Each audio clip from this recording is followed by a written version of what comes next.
Hello, it is Elagatua, and welcome to another replay review. Today we're going to be talking about the Smacky Cup 5 Round 4, which just completed, and we will be covering first the map, as per tradition, and the map this time is a map called Butterfly Net, and this one was made by none other than Rip, so you know it's going to be pretty good. And there is a lot to talk about with this one. This map has been in the Global League rotation for a while. I don't know if it's still in the current rotation. Maybe it got moved out in this cycle, and maybe it's still there. I can't remember exactly what went in and back out, but this has been kind of a staple for a while and has been relatively well explored, I would say. A lot of players who have been playing the ladder recently obviously would be pretty familiar with it. But this is not a map that I had actually played on before, which is, I guess, both a blessing and a curse. It's challenging because I have to learn the map for the first time and I don't have any experience to fall back on. But at the same time, I'm learning a map for the first time and there's no there's no tape, right? There's no Elagatua builds to copy floating around out there, and I haven't really published my thoughts on how to play the map before, so I've got at least that working for me. I can kind of bring my own fresh approach to how to play the map and maybe catch some people by surprise. So if you want to get my thoughts on this map, then you're in the right place. Let's start breaking this thing down. So as per tradition, we're going to talk about our three bases here. And so we've got these back two bases here, and then you've got your neutral base, which is in the front. And we need to talk about all these bases kind of separately because they all are very unique. So first of all, we're going to talk about this base because this is basically your strong side base. And this one is going to reinforce directly out to the strong side this way. But you also have the option to kind of loop around this really long road if you want to get to the weak side. Now, you basically never want to be going around this back road. It's really, really slow. And if you genuinely need to reinforce from this base to your weak side, you really need to be breaking this pipe seam. And we'll be talking a little bit more about that later on, but not in the base breakdown section of this breakdown. So there's no real obstructions heading this direction at all. The first thing that you're going to run into is just this little river tile, but other than that, you're going to be basically unimpeded to more or less all of this strong side area here. Next, we've got this, what I call this the front base. This is the third base, and this is a very interesting base because it is technically closer to the exit, right, like the exit this way, than the strong side base. You've got this forest in the way, so you're going to be slightly obstructed, but basically this base is going to end up 1, 2, 3, 4, 5, 6, so here, and then this base is going to end up on this square. So there's only one movement difference between tanks reinforcing from these two bases. But these bases are very different when it comes to infantry reinforce. We do have this river here, and so infantry are able to walk across that. And so infantry from this base are actually very, very good at reinforcing to the strong side when compared to infantry all the way back here. You're looking at a full 2 turns of movement ahead from this more forward base. And so when it comes to deployments, even though this front base is technically closer and faster to reinforce vehicles from than the back base, if you are building infantry from one of these two bases, you absolutely want it to be from this front base so the infantry can reinforce a lot faster rather than the back base. And if you have to build infantry from this back base, you really want to have probably like an APC to be able to slingshot the infantry far forward. Otherwise, these infantry are going to be moving along in this direction really, really, really slowly. And worse than that, they're having to move along the same reinforced route as the vehicles that you build from this base, maybe the following turns. If you build like an infantry and then a tank from this back base, then you have to decide the next turn which vehicle or infantry gets the full movement, because either the tank's gonna go here and the infantry's gonna have to be a little bit delayed, or vice versa. So you really probably want to be building infantry out of this front base if you're having to choose between the two. Now we've got this third base, and this third base is your classic weak side base. And this base kind of has the best of both worlds to some extent. It's got relatively unimpeded movement. You do have to kind of loop around this river a little bit, but there's no forests that are going to directly get in your way unless you're directly trying to cut towards the middle. And more traditionally, your reinforced route for vehicles is going to go here, and then you're out into this corner, and so there's nothing really holding you back beyond that initial river.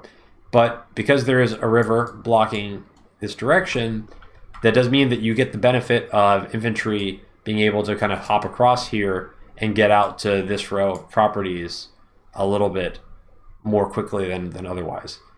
But other than that, not too much more to be said about these bases, not a whole lot of complicated reinforcement patterns, and it's your classic 2 base strong side, 1 base weak side setup, and you can technically flex this base over to the weak side, but you shouldn't. Okay, that covers our bases. Let's talk about our airport. We've got an airport on the weak side here, and this airport is 1 infantry move away from your weak side base here.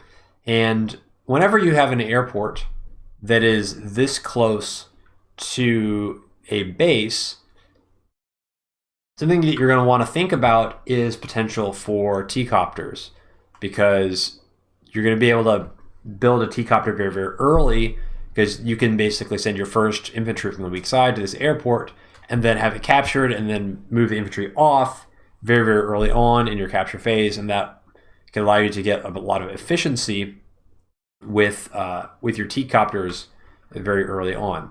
And there is some merit to doing T-copters on this map. And if you're going to do a T-copter build, maybe I should switch to a replay where there's actually a T-copter build happening. Let me do that. Okay, now we're in a different game. So in this one, we've got a T-copter from, I think this is player 2, down here. And so the way the T-copter is going to work, if we kind of skip ahead, is basically you're trying to get to these 3 properties more quickly than the player in the top right can drag infantry all the way across. And the infantry kind of have to go a long way to get all the way up there. So this is definitely like a thing that you can do. That being said, compared with other maps where you can get a lot of early T-copters, the capture efficiency that you gain from having a T-copter on the map isn't really that huge. There's not a lot of boosties that enable you to get to properties 1 turn faster than you could otherwise. So really, if you are going for a T-copter, you're going for the economic play of getting here early and kind of getting those properties, but it's not really an efficiency play compared to what it would be on other maps. Other than that, this airport is relatively far forward. It's actually technically the farthest forward reinforcing deployment tile that you have, because it can fly over all the obstructions, because this base has to go around the river. So technically this airport is actually like 1 turn ahead in terms of copter movement, ahead of where tanks would be from this base.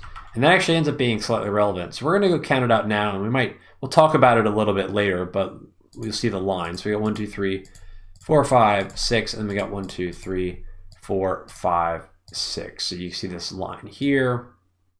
This is our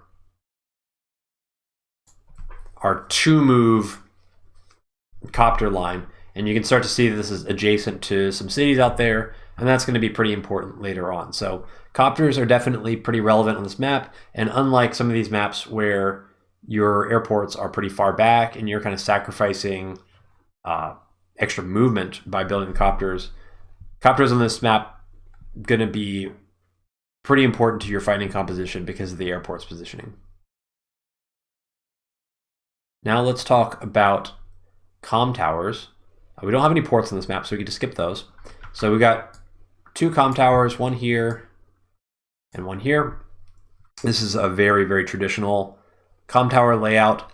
They are moderately exposed, but not very, and they've even got these silo tiles on the defensive side to make those even harder to deny. So stealing comm towers, denying comm towers, not really a thing on this map unless you're in a matchup like maybe a Von Bolt versus Olaf or something, you know, unusual like that, where the lines get moved a little bit based on the COs and defense and all that. But very, very safe, and you should be expecting to play with 1 comm tower for basically the whole game. We look at our labs now. We've got 2 labs here. We got one here and one here. So these are going to be instead of your HQs, and you need to capture both of your opponent's labs in order to end the game, which generally speaking is not going to happen. And I think really the only time you could even think about a victory condition through HQ capture is if you're playing with Sammy. And frankly, Sammy would have to be doing very well to even consider especially threatening this lab over here. So labs, I guess, relevant for maybe terrain bonuses, I guess. And I guess they count as Kindle properties for superpower. So that's something. But other than that, HQ capture, not really a thing to worry about on this map. Now we managed to burn through all of the properties and various deployment tiles in this map in what feels like record time for a map breakdown, but there is so much more to talk about before we get into any sort of games. And I think the place that I want to start as we start breaking this map down is by looking at the terrain. And the one defining feature of this map to me is actually the almost total absence of forests in this map. And if you take a look, you've got one here that is on essentially the center diagonal of the map. And then you've got one here which is very, very far back. And then the only other forests that really exist are essentially forests that are just there to impede vehicle movement back near the bases, right? Like these ones. So these ones aren't really relevant from like a tactical perspective. They're just there to affect the reinforcement rates. So you're really only looking at 2 forests that could potentially play a factor on each side of the map. And compared to most maps and most fog maps, that is a really, really small amount. What this means is that vision is especially powerful on this map because there is very few places to conceal things. And so if you want to hide tech or hide units, you have very few options to do that. And the best way to keep things hidden is to actually just keep it far back out of vision range. And likewise, like if you're attacking and you're able to bring vision along to set up your attack, when you execute that attack, you're going to be able to basically get a full picture of exactly what you're attacking into to be able to make the most optimized attack possible. So that is something to keep in mind. Additionally, this map is very, very large. So what I'm getting at here is recons are incredibly, incredibly important, and even more important than I think they are on most fog maps, and they're already extremely important. They're very powerful for keeping an eye on all the contested properties, but the vision that they provide to help you make good decisions about your fight when the fights go down is invaluable. And if you are not bringing recons to the fight, or you get them all picked off, then that's going to be a real problem, and your opponent's probably going to be able to fight more effectively than you can if you're not able to set things up well. Along the lines of vision, we do have some mountains on this map, and we have one central mountain kind of here. And this is largely a defensive mountain to provide vision of the center area on your side of the map, to kind of like a counter harass mountain, where you can kind of see if you get like some harassment on these center tiles. It's an easy way to get vision to set up counterattacks and things like that. But overall, it's not super relevant to the game broadly. Additionally, it's going to give you vision of like this city, so if your opponent tries to get feisty and park a recon on there, you can get onto this mountain to make sure that you don't get an infantry bonked by running into something parked on that city. But overall, not a huge utility there. Now, this mountain in the corner is actually very important, and this one is right next to the city here, and it kind of blocks this city. And what this does in practice is it makes this city far more defenseless and easier to flip, because you're removing one of the tiles that vehicles have to attack an infantry on this city, because there's a mountain in the way. And additionally, it's already at the edge of the map, so obviously no vehicles are going to be attacking from below in the corner. That's not going to happen. So the only way that you're going to have vehicles hitting infantry on the city is either from here or here, and it's pretty tough to have both sides of the city if your opponent has a unit on there. That's pretty unlikely to happen. So once you get an infantry on the city, it's pretty challenging for your opponent to dislodge it. And if you get an infantry on this mountain, it's going to provide really good vision of this area where the weak side reinforcements are going to be coming in, because your 2 tank move reinforced line basically is in this area, and so you'd be able to see that before it arrives, which is pretty valuable. Or likewise, if you are seeing this side, if you're on the weak side controlling this mountain, then you're going to get a good view of all of the contested properties that are more exposed to your opponent, and be able to see if there's anything like coming over this way. Especially for this city, it's very valuable for understanding if that city is going to get attacked, because you can see the full range of positions where your opponent would have to have infantry within vision range in order to ever threaten this city, right? So getting this mountain is very helpful for defending that. You'll always know that there's an attack coming, at least a capture attempt coming, right? Like you could have vehicles come in from out of range and hit it, but not infantry without you seeing it first. So very, very powerful mountains in the corner if you're able to control that position. And that's pretty much it for the key terrain. And maybe now let's start talking about our contested cities. And there are a decent number of contested cities on this map. And this is a map where I think we get to categorize them from like most contested to moderately contested. And there's some situational ones as well. And so we'll kind of go from most contested to going down, essentially. So the most contested properties on this map, it's this one and this one. These are the 2 single most contested properties in the map. These are the 2 hardest properties to get. If you want an analogy of what these feel like the corner cities on Stalingrad, where oftentimes if you get one, it becomes yours for a very long time. It's hard to get, but it's also hard to lose. So it's very exposed, and it's kind of very, very coveted. And it's very hard to kind of keep vehicles away from it long enough to actually lock it down. But if you do, then you can also play pretty. You can play defense pretty easily as well. So that's number one.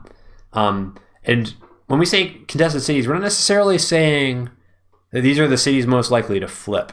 We're saying these are the most contested. Okay, we'll kind of go into the intricacies of these later on because sometimes the most contested ones don't actually flip all that often.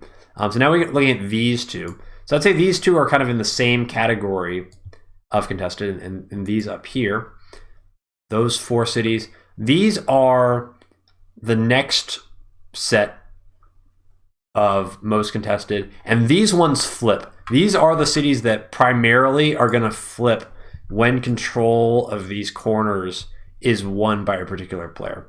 So this city might get stalled out and capture attempts might get thwarted, but if you can kind of control this area, then it cuts off reinforcements to this corner, and then this mountain blocks interrupted attempts, and you end up tending to consolidate these 2 cities in the corner. So those are definitely ones that you want to be aiming for when you take control of the corners. Then, if we go down a level, you've got these 2. Maybe this one. That one's tough.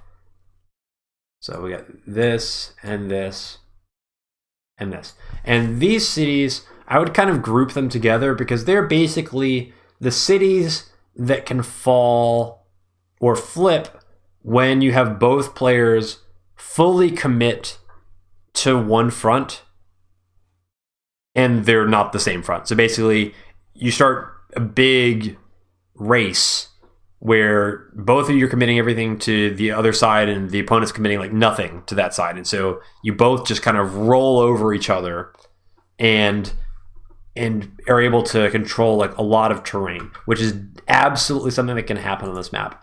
And if that happens, then you can start looking at this. So if the weak side starts winning really hard, you can potentially get all the way to here because you've got like this river and this river that are kind of obstructing the path in here.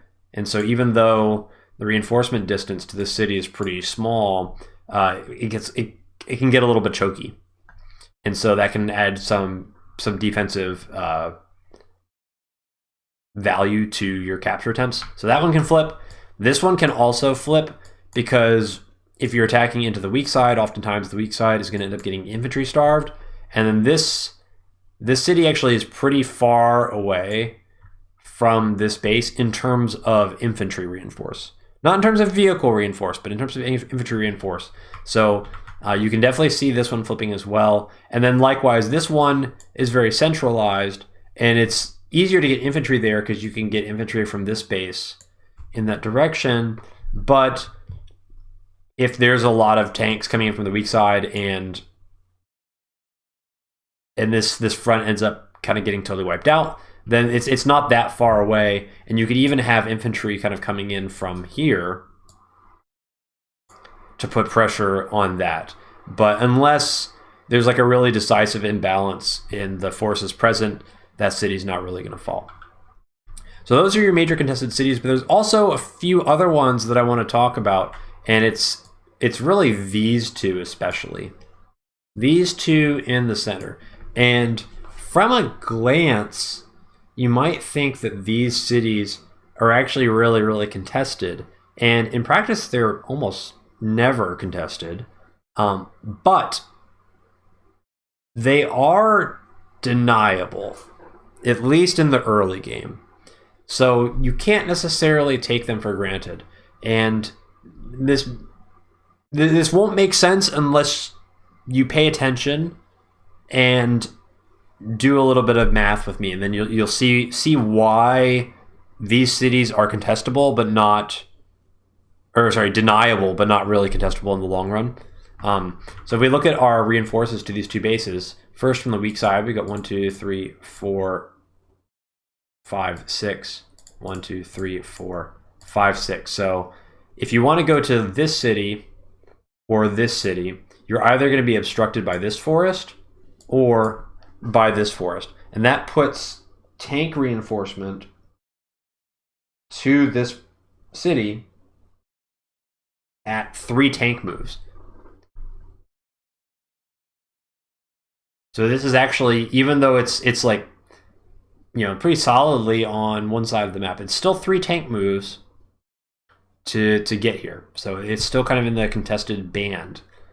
And likewise, so, and then this city, you go 1, 2, 3, 4, 5, 6 here. 1, 2, 3, 4, 5, 6, or 4, 5, 6.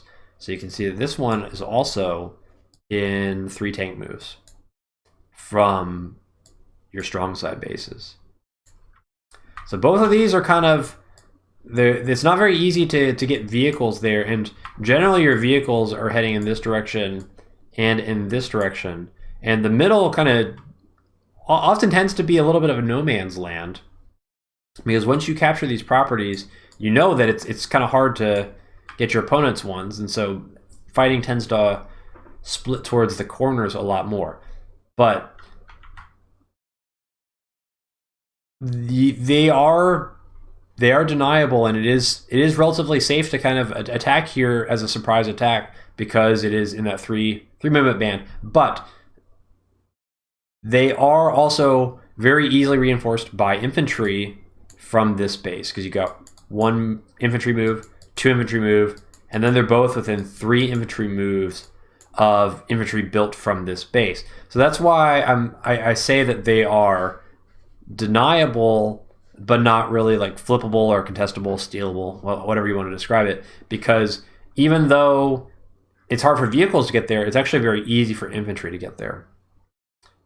But I think a lot of people probably don't consider these targets and kind of just assume that they're safe properties. And once they're captured, they pretty much are, but they still are vulnerable. So don't go to sleep on this. All right, so those are our contested cities. Now let's talk about front dynamics. So this is probably the last major important thing to understand about this map. So this is a kind of a classic fog dynamic where you have land grab on the weak side, and then the strong side is going to arrive in force and try to basically flip back all the stuff that the player on the weak side got in the land grab phase. And then technically there could be like a third phase, which is if you break this pipe seam and then you kind of all in the weak side to try and flip it back and kind of turn the weak side into the strong side. Okay, so there's kind of part 1, part 2, part 3, and let's talk about why that is and what to do about it. So with the weak side, you're only reinforcing 1 base here. So one base of infantry. There's a lot of properties to try and lock down, and the infantry from this base are going to be able to reach this corner faster than the infantry from these bases are going to be able to reach the same corner, because the map is wider than it is tall. That's just math, okay?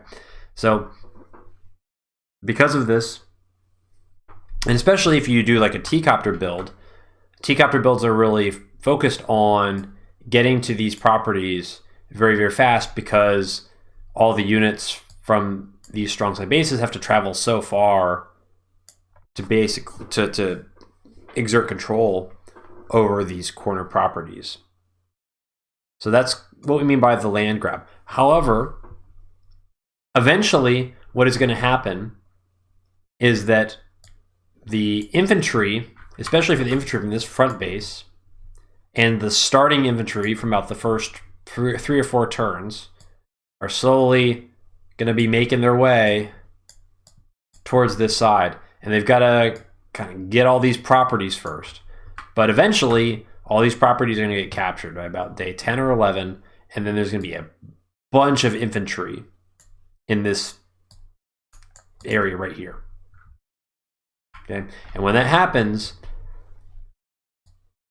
there's only X amount of turns of production from this base compared with double that from here, and there's going to be more stuff coming on the strong side, especially in terms of infantry.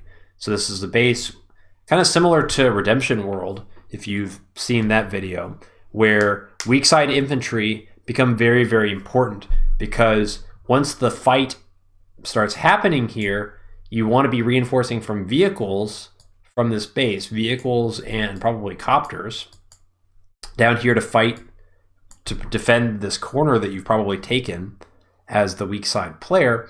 But once you're building vehicles from that base, you're not building infantry, and you're kind of left with whatever infantry you've built in the early game. And as soon as those run out, things become very, very difficult, because your vehicles are going to be responsible for fighting the enemy vehicles and also fighting their infantry, which are probably capturing your cities. And oftentimes that leads to a numbers problem that ends with you losing a fight. So it's very important. One of the main dynamics is trying to hold on to this corner as the weak side player for as long as you can, while preserving as much of the infantry as you can, so that if for some reason the strong side player overextends or front shifts or anything like that, then you actually have the ability to go back in and actually threaten captures by having infantry left over. If you lose all your infantry and then you've only got vehicles left, it doesn't matter if you take control of the corner again, because you're not going to be able to flip the cities without any infantry. So weak side infantry, very, very important. And likewise, there is a huge distance to be able to push horizontally as well. And you need to make sure that you don't run out of infantry pushing this way either, because if you're pushing towards the strong side, you're generally going to be building vehicles from both of these bases, and the horizontal distance to get infantry to this corner is also really, really long. So if you're going to have more, so it's kind of harder to run out of infantry, but you can't get so careless that you overextend and then lose them all, because if you do, then you're not going to have the ability to reinforce infantry all this way. It's going to take like 4 or 5 moves unless you have transports ready to basically get infantry back into this area. So infantry, very, very important on a larger map like this. You got to be very mindful of keeping them alive, because infantry are the engine that powers the train, that powers the war effort. And without them, I mean, you're just slamming vehicles into vehicles, but what's the point, really? So we alluded to this a little bit earlier, but we do have this pipe seam. This is generally not a pipe seam that you go for early. It's not really an efficiency pipe seam. The purpose of this pipe seam is to open up this base to basically turn this weak side from a weak side where there's 1 base and 1 airport into a weak side with 2 bases and an airport, where imagine this hypothetical scenario, right? It'll hopefully make more sense. Top right player gets these 3 cities, and then you're in the bottom left. You hit a timing or you flip all of these cities, and then you start your front shift, but you want to be fighting up here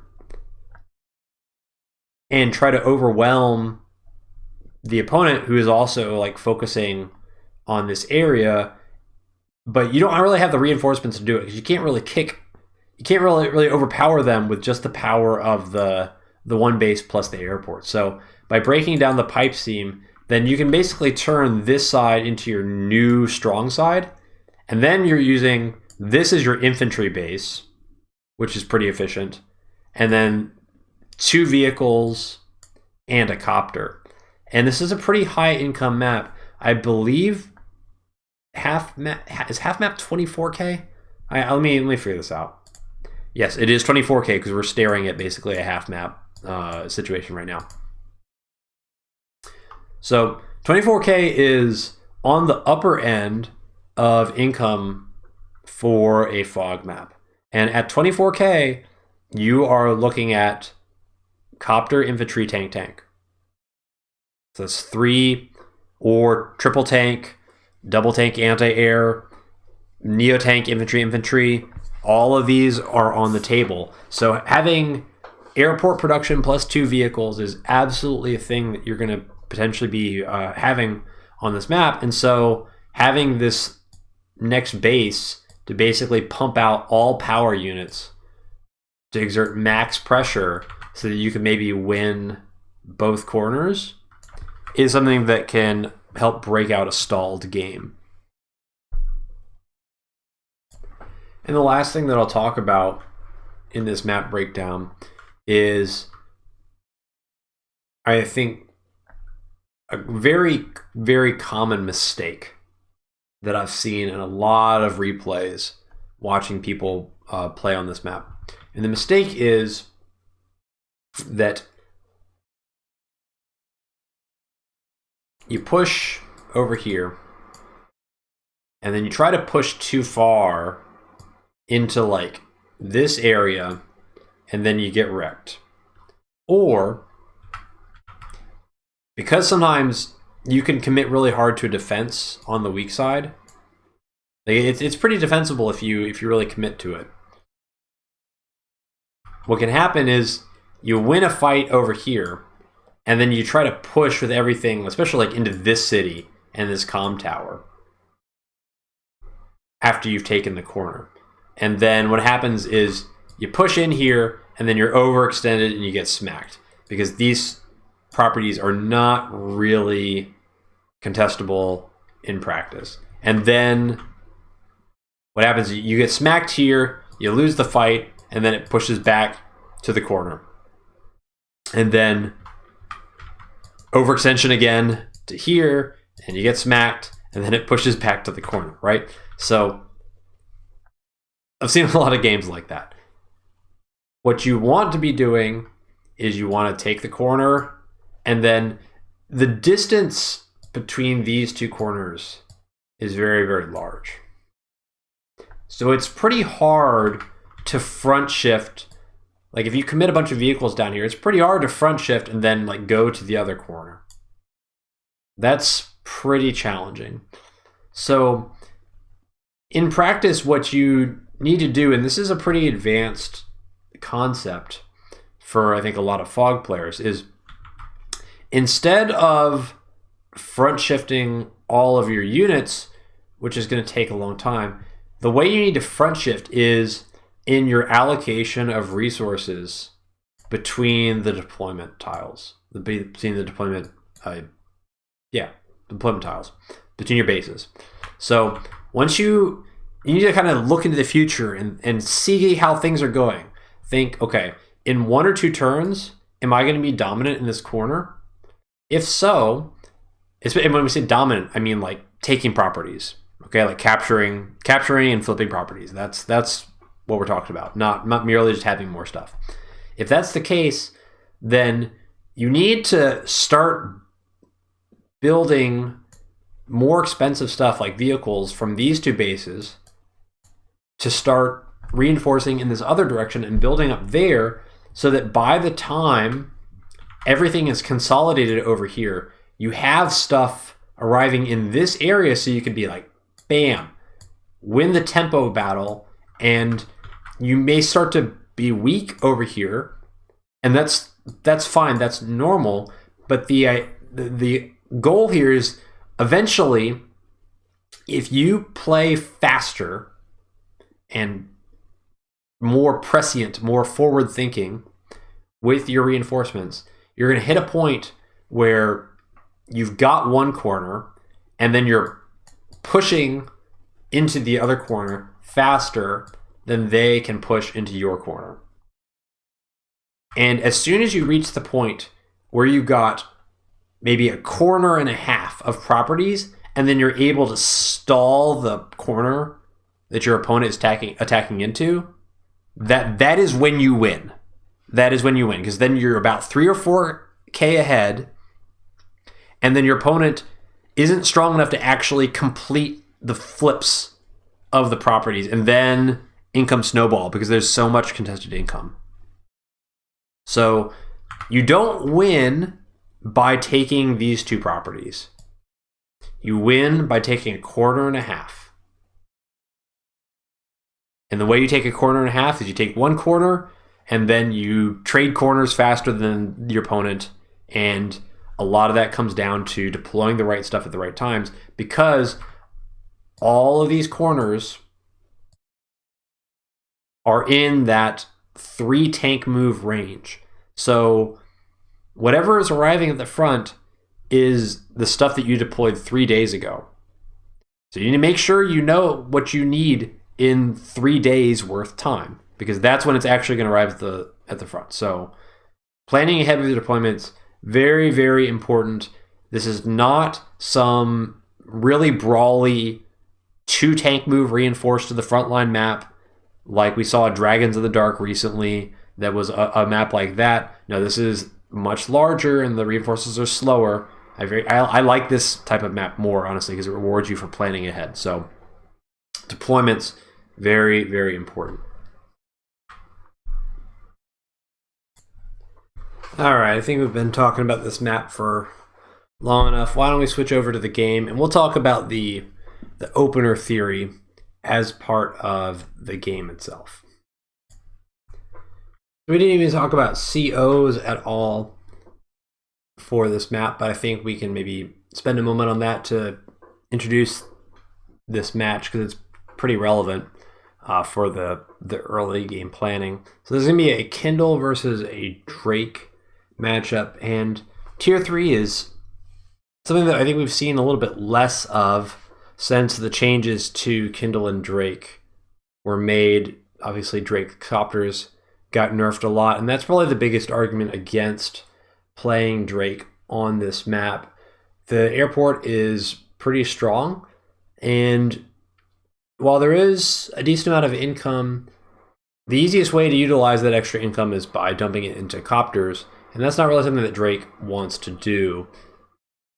So Drake, certainly, I mean, anytime you have global damage, it is strong, and I think the idea for playing Drake is you basically say, okay, I'm going to win 1 corner, and then I'm just going to stall the map out and try to play even income, try to play a long game, and eventually, if you get through about 2 or 3 superpowers as Drake, and you've managed to keep everything on even income for that duration, then Kindle does start to kind of wear down under the weight of the economic damage, and you can start to build up a death ball that can't really be countered anymore. So that's kind of the win condition for Drake. I'm playing Kindle. I mean, I think I'd probably be playing Kindle even if Drake was better than he was, because I just enjoy playing Kindle so much. Kindle is unbelievably versatile. You get a really good day-to-day power from the extra city damage. The CO power is incredibly good. It comes online very quickly. And then also on this map, you have the added bonus of a superpower being very, very relevant. And the superpower, if you have, I think, half map, you're at a damage bonus threshold where your tanks are going to be able to one-shot enemy tanks on planes, and likewise with infantry as well, which is very, very crazy. So all of those tools are in Kindle's playbook, and there's just a lot of options, and she's very difficult to play against. And especially in these contested corners, you've got a lot of cities that are pretty close together, and so that day-to-day bonus is going to be something that's kind of always relevant, and something that Drake is going to have to play around for the whole game. So another thing that's very relevant as we kind of get things underway here is transports. And in a Kindle versus Drake matchup, the Kindle player generally has to be the aggressor. Because in the game that splits 24K a piece and everybody gets one corner and we kind of handshake and split the map in half, that's kind of leading towards Drake's victory condition. So Kindle needs to find a way to play a game that doesn't end up like that. And there's a lot of different ways that you can do that. One way is that you can try to open transports and get early access to a corner that allows you to secure it more quickly, and then you can maybe all in the other corner and try to do something cheeky like that where you win by capturing properties quickly. And the other option is to go aggro, and we're going to be choosing an aggro opener in this game, and this is a day 3 opener, day 3 recon opener. This is not really something that I'm known for that much. I don't think I don't mix in a ton of day 3 recon builds, so I thought it would be nice this game to mix it in, because I think over like the past 2 Spacky Cups, I've really played a pretty wide variety of builds all over kind of the triangle, I guess, of opener types, being safe, greed, and aggro. And so I think one of my best weapons against becoming too predictable is mixing these aggro builds, because I am very known for doing a lot of greedy openings. I'd say that's probably the thing that's most associated with my play style. And so I'm trying to capitalize on my image a little bit and mix in something new. But it's not purely because of image. When you're playing as Kindle on this map, basically the one thing that you're never ever going to be opening is a safe opening. Safe opening as Kindle is pretty bad. So you're either going to be doing some kind of greed or some kind of aggro. And Drake can kind of be doing anything as well. So Drake, oftentimes, going to be anticipating early game harass. So early tank builds to the weak side are definitely a possibility to defend against aggro builds like this. A lot of times, players handshake T-copter builds and take the corners really, really quick. You see that sometimes. And it also aggro builds with recons to kind of deny the corner and try to slow down the game and sit on these cities with recons is something that can definitely be good as well. And it's pretty good against Kindle, because if your recons are able to sit on the cities themselves, then you don't have to worry about getting smashed by tanks and getting your recons one shot. So I am basically picking a build where I don't really think that my opponent is going to go for a T-copter build. That's not the build that I expect them to go the most, but I absolutely 100% do not want my opponent to be able to get this corner. It's okay. I don't need to necessarily get it myself, but what I want to do is I want to deny this corner really, really hard. And in order to shut down any T-copter builds, you need to go the day 3 recon. So I'm kind of setting up this build where if my opponent has gone T-copter, I will hard counter the crap out of their build and probably just insta-win. But at the same time, I've devised something that, even though like the day 3 recon is very aggressive build and you really want to be doing economical damage with that because you're kind of sacrificing your economy to get this recon out early, I think I've come up with a way that I can kind of counterbalance it and use this recon as purely a denial recon and still manage to get a decent economy and a decent capture phase despite committing to, I think, the earliest possible aggressive build. So you'll see how that plays out in a couple turns. For now, we're just going to be going for relatively efficient capture phase.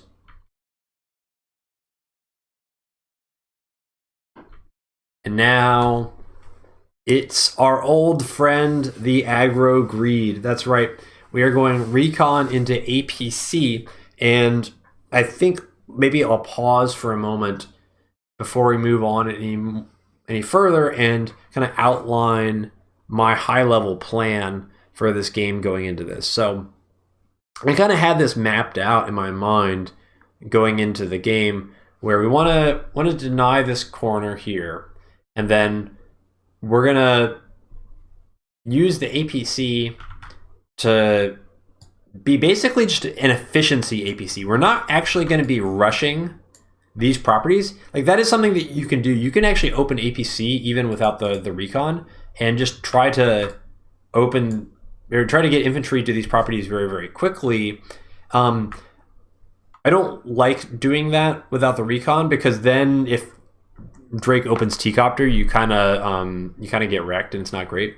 But I don't love doing the t-copter build myself, because I am playing against Drake, and Drake, this is a big map, and the later that this game goes, and Drake Kindle games tend to go like a little bit longer on average, because there's just a lot of global damage flying around. Things kind of get brawly, and infantry get low, and things tend to go like 20 days plus often. If that's the case, then fuel actually can become an issue, especially with the air units, because Kindle's going to be wanting to build a decent amount of air units from the airport. So by getting the APC now, this is, I'm expecting to want an APC at some point to deal with fuel. So if I'm going to build an APC at some point, I want it basically as early as possible to maximize the efficiency that I can get in the capture phase, and then also still have that late game utility where the APC is able to run around and refuel stuff. Additionally, the APC is going to counterbalance the economic penalty that I'm taking for myself by going this early recon, because I'm going the early recon from this base back here. And so this is actually, infantry from this base back here are kind of the least useful infantry that you can have, because they take so long to get out on the map. Additionally, by building the APC, I'm going to be able to slingshot further infantry from this base very, very quickly this way, and it's all in all going to be kind of like I didn't really take a penalty from the day 3 recon at all, and you'll see how I accelerate some of these caps.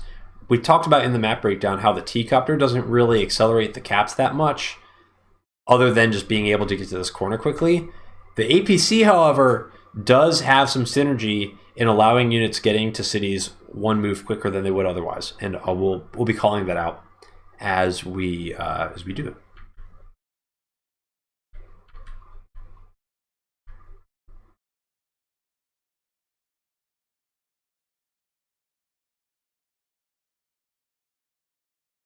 So this is our first little boosty. So now this infantry is going to get to this city more quickly than it would otherwise.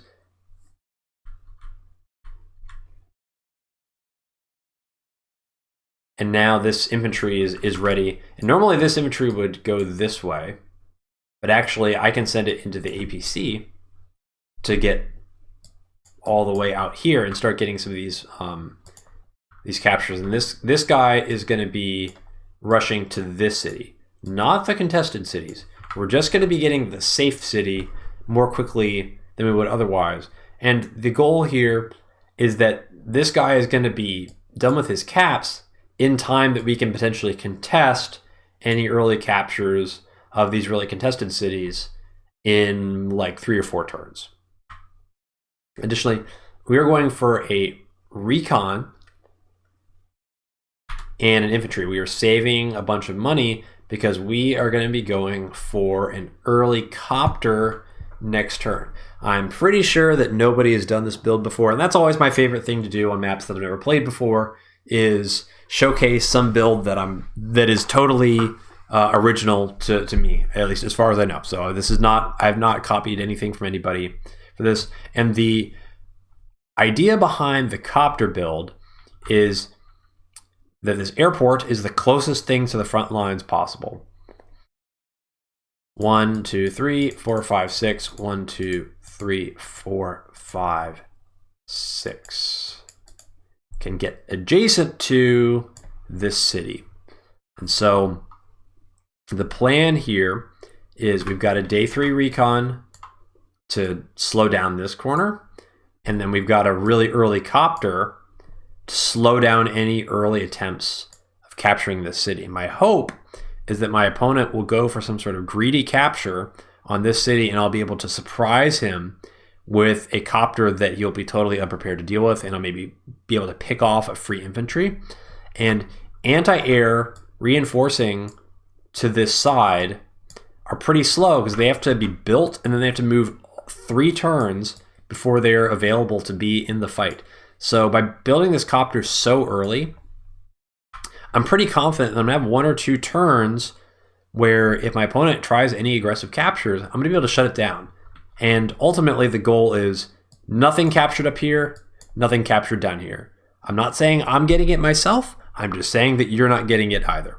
And then we can slow the game down, and if we can kind of slow the pace of the game down to the point where Kindle is starting to get her CO power online, then that's when you can start to deny things purely through the CO powers and the global damage and things like that. And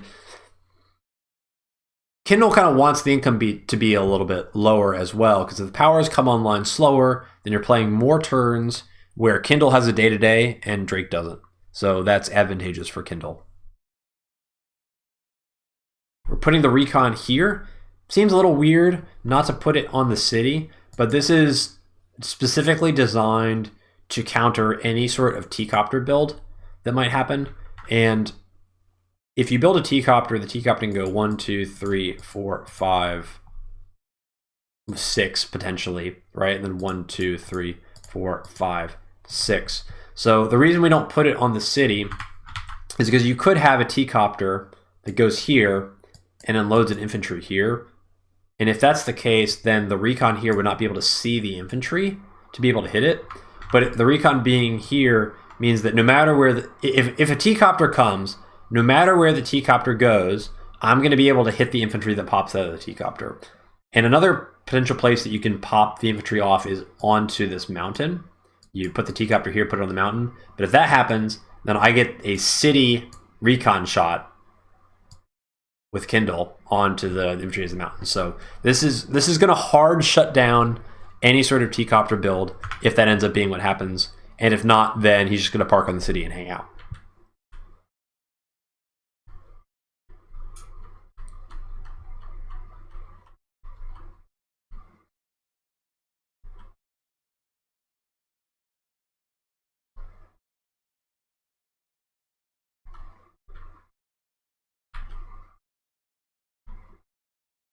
So far, so good.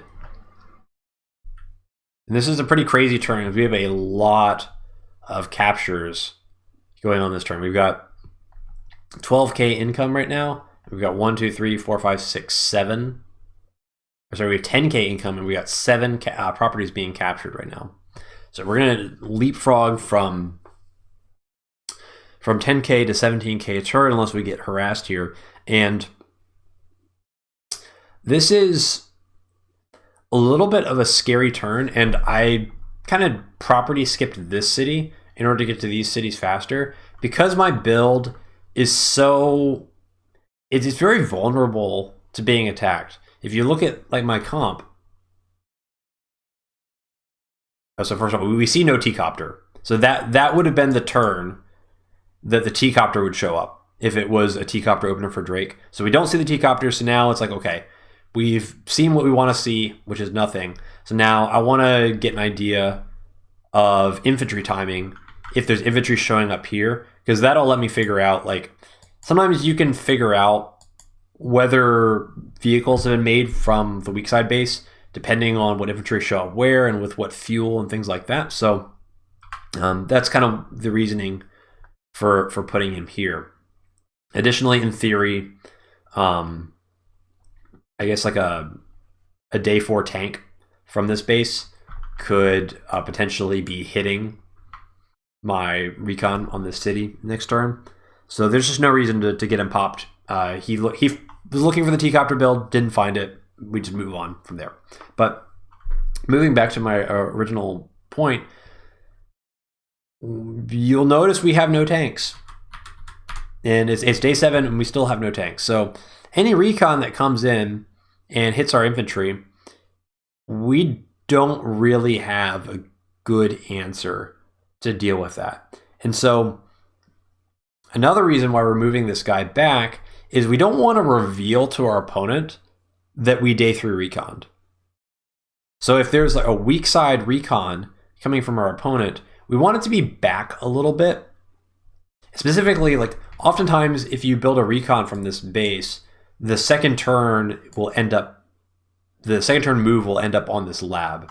And so we're deliberately back a little bit. I guess I could have put him in the forest as well, but I wanted to see this property. But this is just a nice place where we're not going to give up anything, any information, and then our opponent's not going to be able to eliminate any possibilities from our build because they're not going to get any easy scouting of what we've made. Because we are very vulnerable and we don't want our opponent to know it. The best way to not let them know it is to not let them see anything. So technically we could have anything, right? We could have like a bunch of tanks on the weak side or anything like that. So please don't attack me.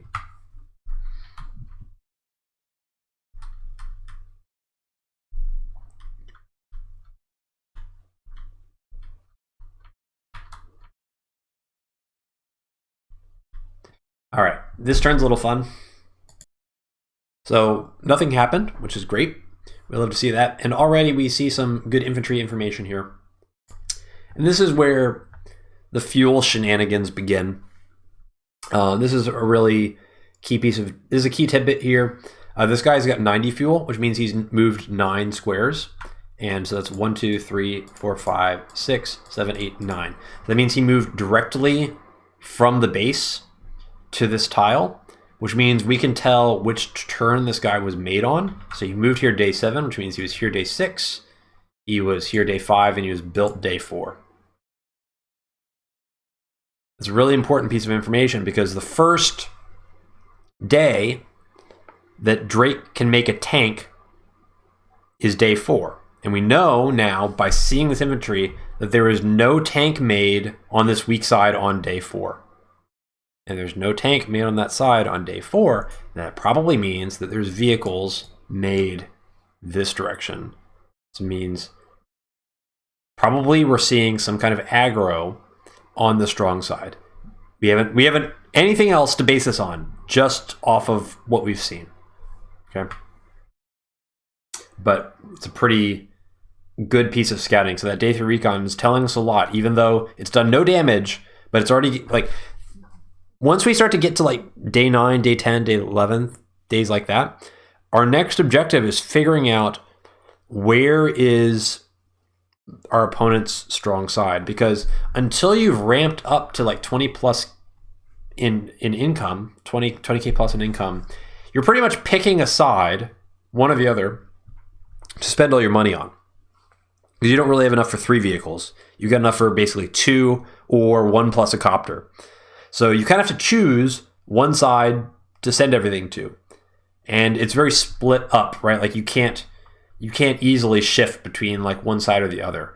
So it's very important for me to figure out where my opponent is prioritizing so that I can basically not walk into any traps, not be too aggressive where I'm not strong enough to actually capitalize on all these things. So any clues that I can get from my opponent would be very helpful to help me make good decisions as we start looking ahead towards day 9 through 11. So I put my recon on the lab and we see a recon here. And so based on what we know, this looks like it's a day 4 recon. Just trust me on it. Based on it being here with the fuel as, we assume that it's a day 4 recon. So, I mean, we don't love it. We don't hate it. This is a very safe move by us so that we don't like accidentally bonk into the recon with this infantry. Obviously, that would be very bad.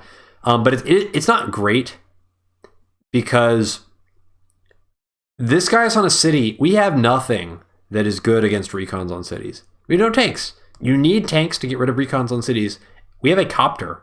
Copters do reduced damage to recons compared with tanks. So this is not great.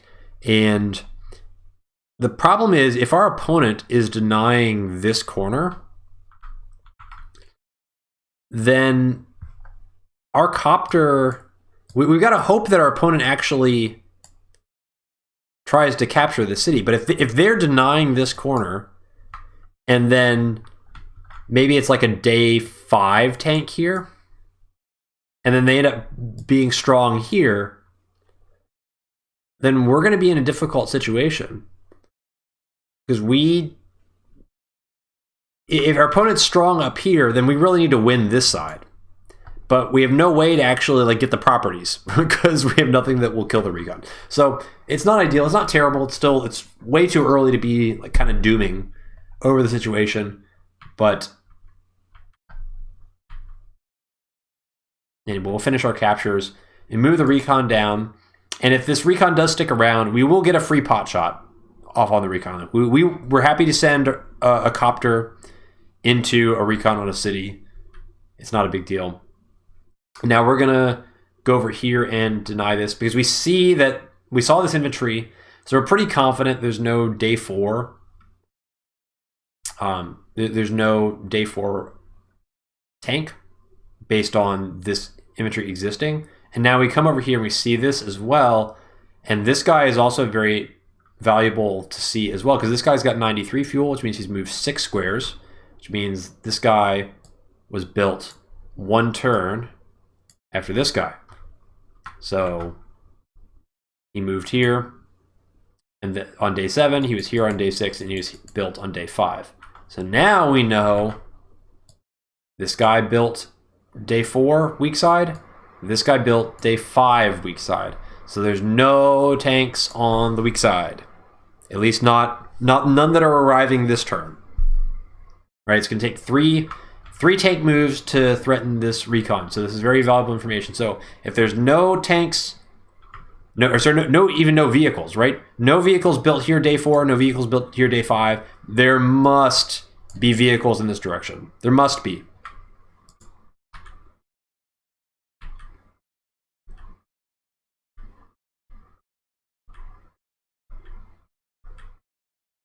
So we're just going to play very passive, and we're going to start trying to do a little bit of mind games. So this guy is protected.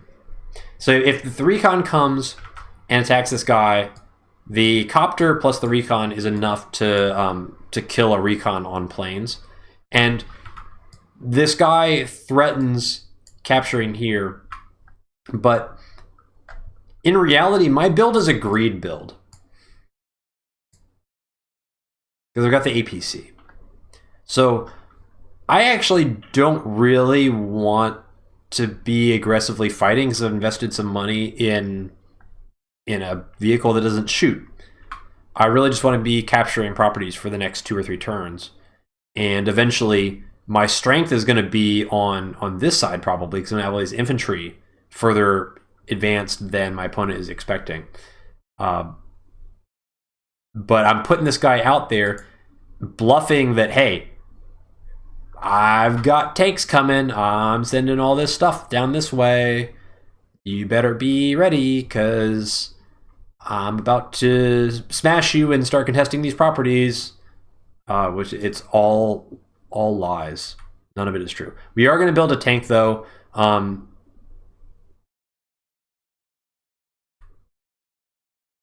Because I am concerned that we are not going to be strong enough to basically contest this. And this recon needs to go away. We need to have a way to get this recon out of here at some point. So we built the copter, and that's good. And now let's hope that this copter can get some value, but we're overdue to get tanks out.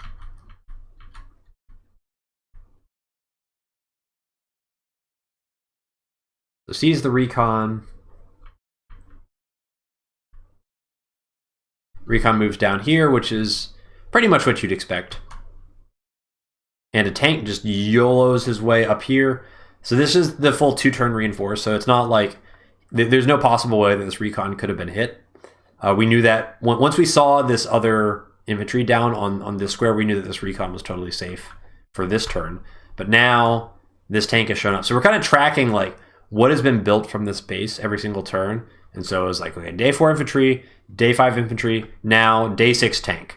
This is the day 6 tank coming up here, which means this recon gets to leave, and that's fine. But the problem is that we're not really in position to contest these. And this is why we needed the tank down here, right? Because we don't really have a way, if our opponent goes really aggressively for these properties, we don't really have a good way to deal with that. So we need to be getting these. And if we can't make this recon go away, then we are losing both corners, which is a very, very bad way to start. But there is still hope, because this is one of those, like, just trust me, bro. But I basically tried to like reconstruct where all the infantry have gone based on all the stuff that I've seen on the weak side. And I know that there is an opportunity awaiting me. First of all, so we see this tank, which means this recon can actually go into this forest, and this recon will see us. 3, 4, 5. So it doesn't see us for sure go into the forest, but he's going to see us drive in this direction. So that means I'm either up on this city or I'm down in the forest. But this gives me a lot of information here. So I see a lot more caps. And importantly, I see these cities, and I see kind of how close the infantry are to all these cities, because I want to know, like, how fast are these properties going to end up being capturable by my opponent. And I also need to think about, I mean, could go here, go here. Do I want to try and interrupt any of these caps? That's something to think about.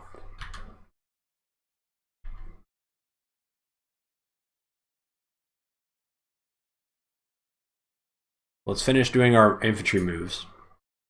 And this is the interesting move here. So basically, based on what I calculated from my opponent's opener, one of these 2 cities has to be empty, because there's basically not enough infantry to have captured them yet.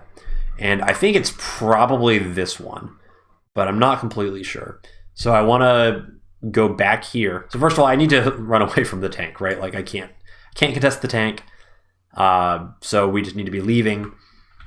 And at the same time, we're going to be setting up for our own aggressive play that our opponent is never going to see coming. And in order to do that, we need vision of the center area. So we see this city is empty, and this is exactly the one we wanted to see. Now we know that we can set a trap.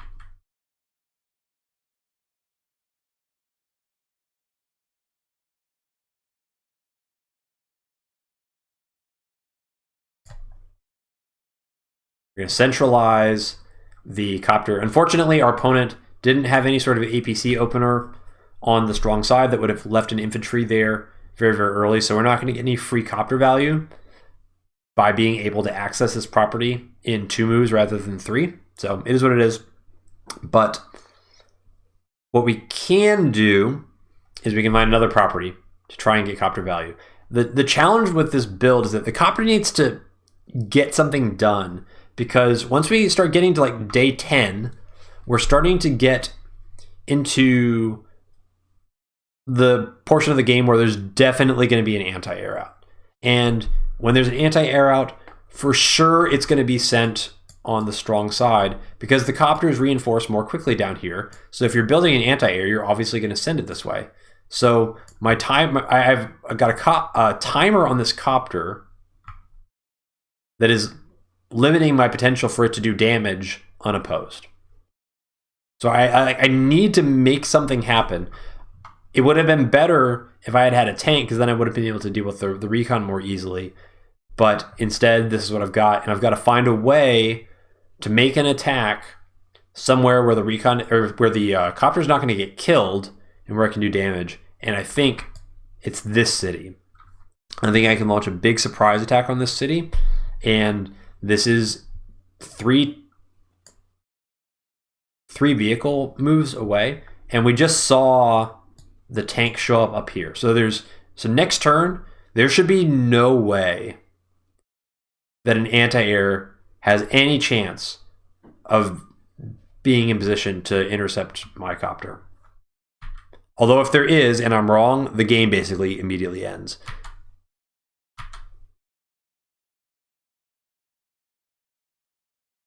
And now we're at 18k, so tank recons. We're going to get another recon for this side. Having lots of recons on a big map is very, very good. Lets you fight infantry very efficiently, clear infantry off cities, and also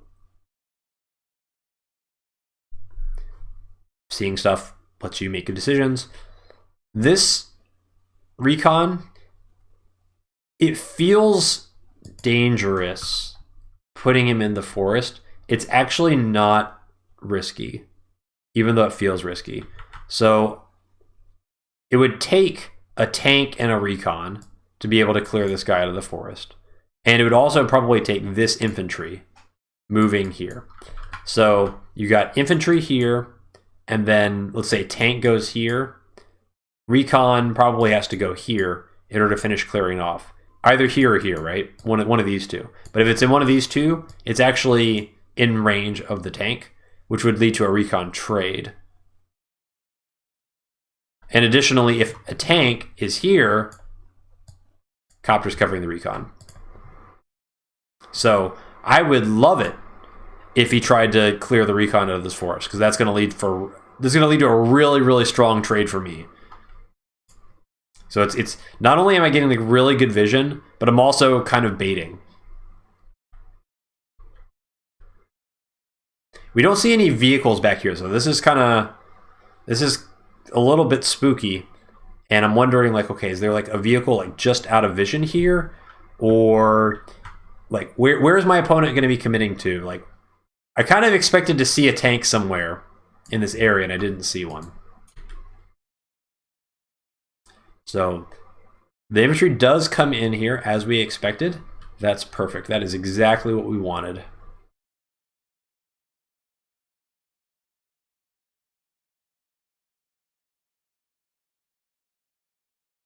And the recon backs off.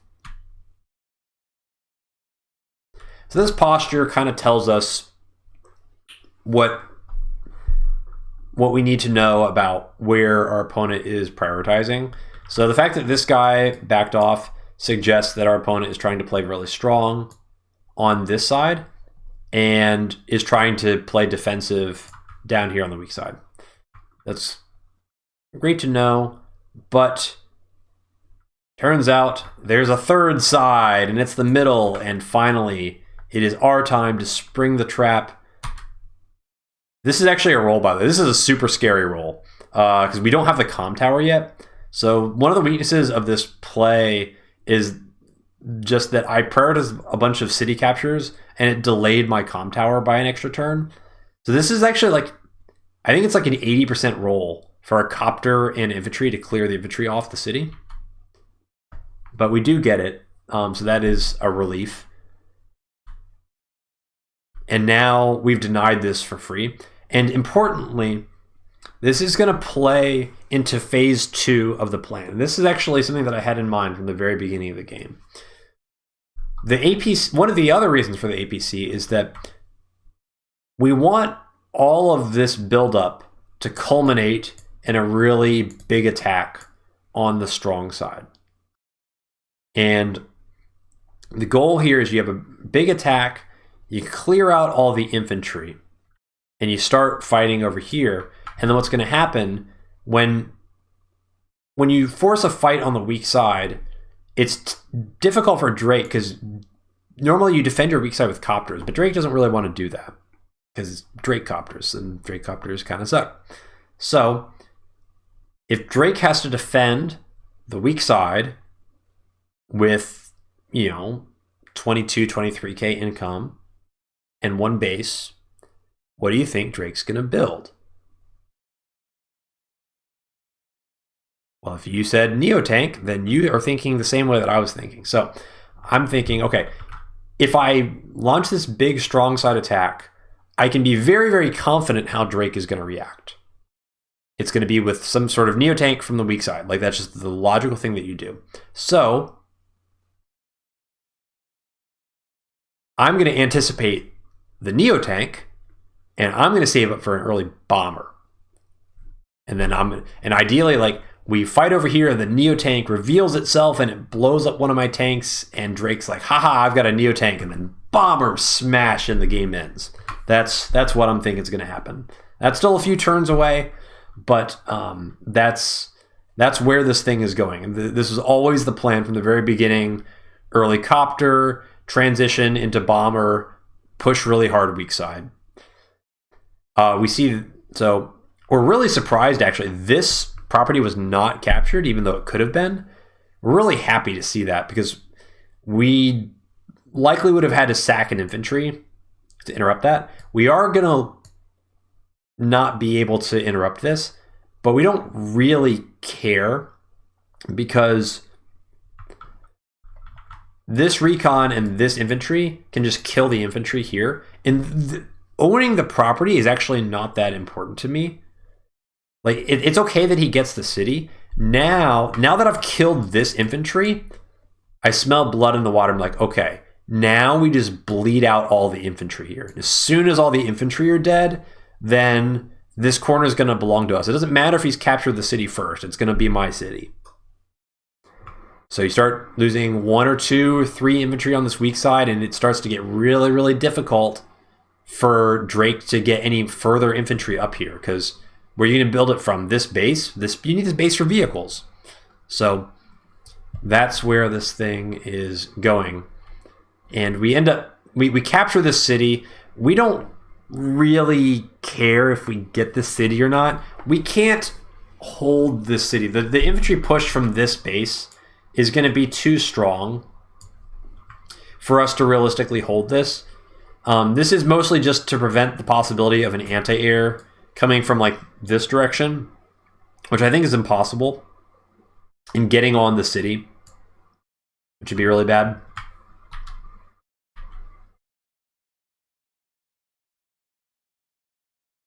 Because in the unlikely world that there is an anti-air in range of this copter, we want to make sure it's not on the city, so that at least this tank, which is covering the copter now, can get a counterattack on the anti-air on the road, which at least would like make it less game ending for me if it happened. Although I think it's extraordinarily unlikely that it would be happening, because any anti-air built from the strong side, like the strong side anti-air would have to go from here, and then it would have to go like into these forests, into this forest for no reason, instead of going to the place where copters are most likely to be. So if he can like read my build that well, by basically just knowing that I'm going to do this exact unexpected timing with a really early copter that he hasn't scouted, then we just say like, well played, you're a genius. You just live with it. And we move the infantry into this forest here. And because now that we've revealed the copter, now we're anticipating that there's going to be no anti-airs that can deal with us. So now Drake doesn't really want to fight here anymore. At least that's what we're hoping. So we can kind of be aggressive on this side.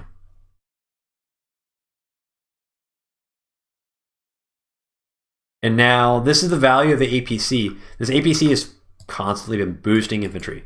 Boosting infantry, boosting infantry. And this is what we were talking about in the map breakdown when we talked about how eventually you reach a point by day 10 or 11 where all of a sudden there's like a lot of infantry, because all the early infantry built from these 2 bases arrive at the front, and then they slam into all the stuff that's here. This is that time. And it's happening about a turn early because I've got the APC.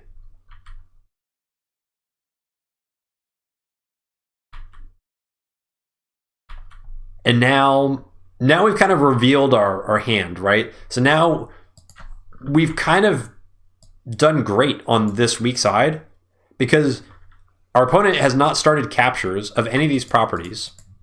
And we know next turn, they will still not be able to capture any of these properties because the infantry are not close enough. So we don't even need to defend these properties next turn. There's nothing's going to take them.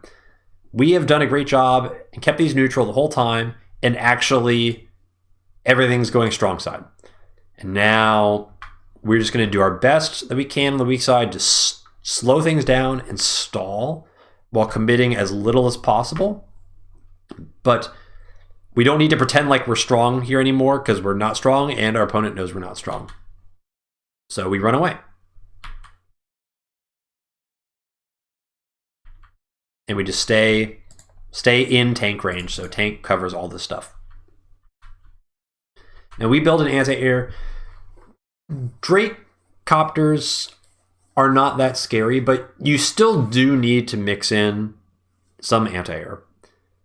Even against Drake, it's not good to just completely assume that Drake will never build copters. And also anti-air have a lot of utility, even outside of just killing copters. Anti-air are a great unit to be the second thing that attacks a tank. They're also really good for when Urban Blight hits. They can do a lot of damage on cities. Obviously, they can clear infantry in one hit. There's just like a lot of good situations for anti-air, and you always want to mix in at least one. So this is a good time for it. And this critically banking 5K. And you know what we can buy next turn with 25K? It's a bomber, because we know it's day 10 now. Bomber comes on day 11. What are we going to be doing in about 2 to 3 turns? Hopefully, we're going to be fighting over here. So we need to be thinking with our deploys, what is going to be happening in 2 to 3 turns? Fighting over here, might fight copters, might fight Neotank. So what are our deploys? Might fight copters, might fight Neotank. Always be thinking ahead. This map requires you to be 2 to 3 turns ahead, understanding what's going to be happening.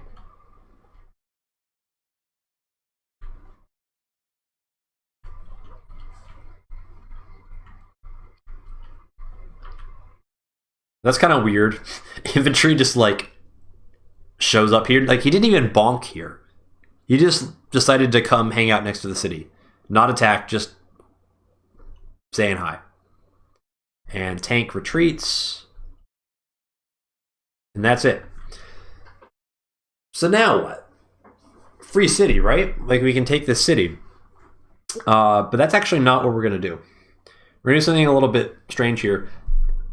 Our objective is not taking this city. Our objective is bleeding out all of the infantry on this side of the map. It is and realistically, we cannot hold this city. In my opinion, it is better for us to just get rid of this infantry. And if we get rid of this infantry, we are keeping this city neutral for even longer, and we're forcing more infantry to come this way with minimal commitment by us. We're leaving behind 2 infantry. In worst case, these 2 infantry die, and we just traded 2 infantry for 2 infantry, and we denied a city for like 3 or 4 turns. So it's still a really big win. But instead, well, let's deal with this side first. So we're always doing this. We're always clearing this guy off. And now we see this guy was going to like go for this corner city. Yeah, that's not happening. Take this city. Boost. We're going to trade here. We leave this guy on the city at full HP in case there was no more infantry to contest this. Then we might go through with the capture next turn. But we're just making sure our infantry get value. These guys have done their job. They've done great. We are going to deny this with 1 infantry and nothing more. And now we protect the recon. So now we've got this wall of infantry. So this recon cleared off the infantry, and there's really no counterattack possible. So that's just a free dude. And already we're starting to bleed these weak side infantry. We've killed 3 infantry now on this weak side. That is a lot of infantry on the weak side that are now gone. And these infantry are just going to wash over these properties, and we're going to be able to control this corner because there's going to be no infantry to contest this stuff. And now we need to run away. So part of the reason why I think that infantry went there was to try and bait me to put the copter on the city and one-shot the infantry. That's what I'm thinking the play was. Like I have enough respect for my opponent that I assume that they're not just doing stupid stuff. So I kind of feel like maybe there's an anti-air that's now in range of the city that wasn't there the previous turn. And I want none of that because we're not here to steal the property. We don't actually care about the property. We're denying it is great. It hurts the economy, but we're after the infantry. So the copter runs away. We care about this stuff in this corner. This stuff, delay it as long as you can. It's great.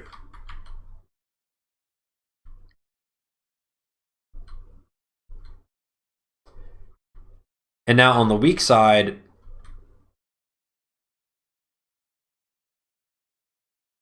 so we need to, we're kind of reinforcing now onto the weak side with just a little bit of vehicle support because we want to try and delay this as long as possible. Now we can't really fight here because we have very little committed, and the units that we had over here earlier, they're all shifting to support my big attack on the strong side. So I'm almost certainly weak over here.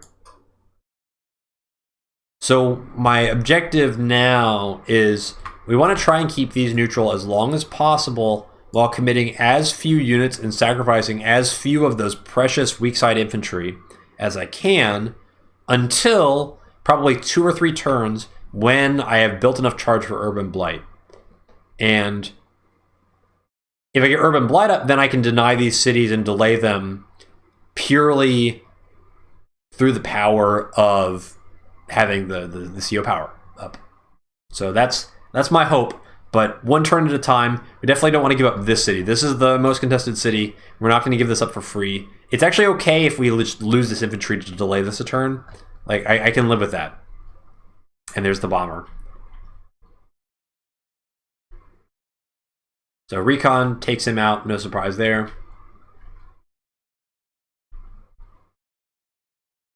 This guy goes for the capture, which to me seems absolutely crazy because this guy can go on the mountains. So like this guy is never ever getting this capture. This I at the time I thought that was a really strange thing to do. So a tank pops out here and kills this infantry, which is fine. We have another infantry that attacks into this guy, which is also fine because now this guy is at 6 HP and cannot capture this city. And this is another weak side infantry, by the way, that's about to get traded out. We see a tank shift over, which is not surprising because we saw the early recon on the city. And I at this point, I had long assumed that it was recon strong side followed by a tank strong side. And then finally, we saw a tank weak side after that. So I was just assuming that was the opener. So this is probably the tank that we always assumed was there. And we see another tank. I was kind of hoping that this tank would be over here and not here. If I had thought that this guy was going to get attacked, I probably would not have put him there. But nonetheless, like, this is a very vulnerable place for a tank to be. He's kind of begging me to attack this.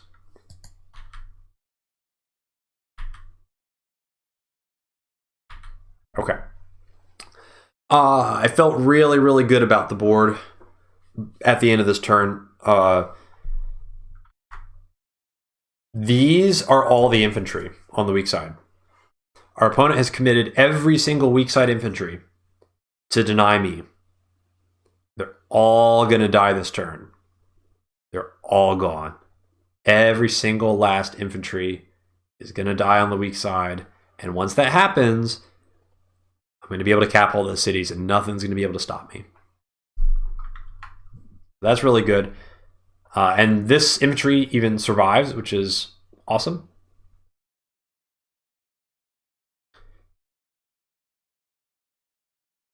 So we see this, and this is pretty much what we expected. This is going to take a while to actually go through. This is really tempting. We have some decisions to make now, because this recon is on the road. And the question is,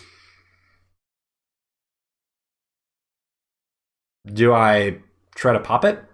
The challenge is that it's like, I think it's like a 30% roll to one shot. But if I don't get it, then I would need to use this infantry to finish it off. If I use that infantry to finish it off, I actually have nothing that can interrupt this city. Furthermore, it feels really, really baity. Because if you had an artillery, you'd definitely put it here. It just, sometimes it's like, it's so tempting that you're like, does he want me to attack that recon? So I'm a little bit suspicious. But anyway, let's do the stuff that we're always gonna do. We see a recon here, so that's good. That was newly reinforced, tells us what was built 2 turns ago. But all this stuff is just automatic on the strong side here. And we are gonna make a play to go after this tank, even though it seems like it's kind of baiting me.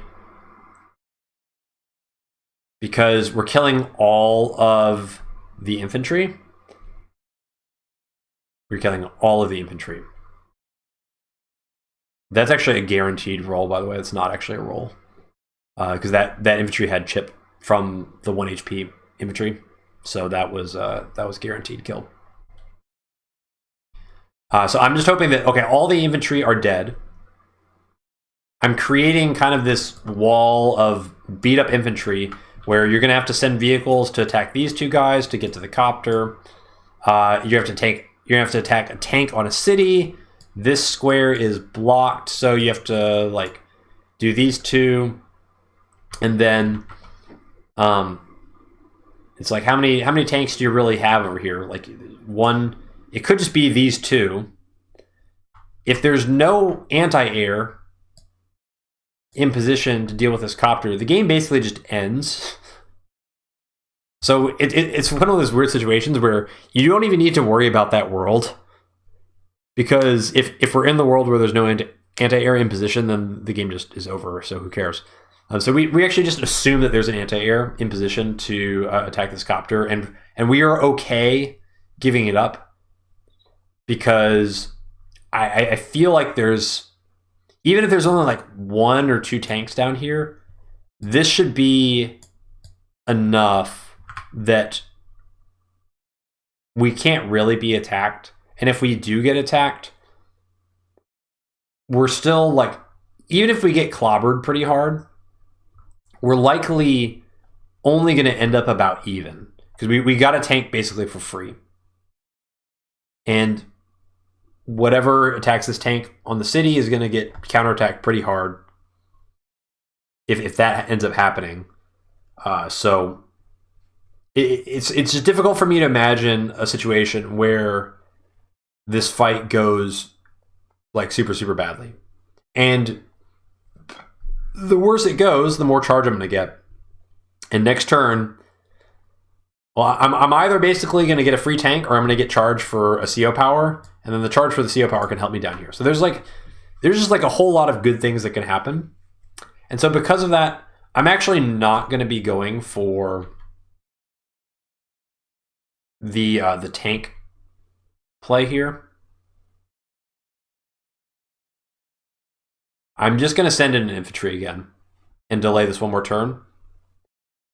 And we've kind of sacked 2 infantry to delay this, but I think there's a good chance next turn that either the game will be over or we'll have CO power. And in either case, we should be able to slow down the captures in this corner even further.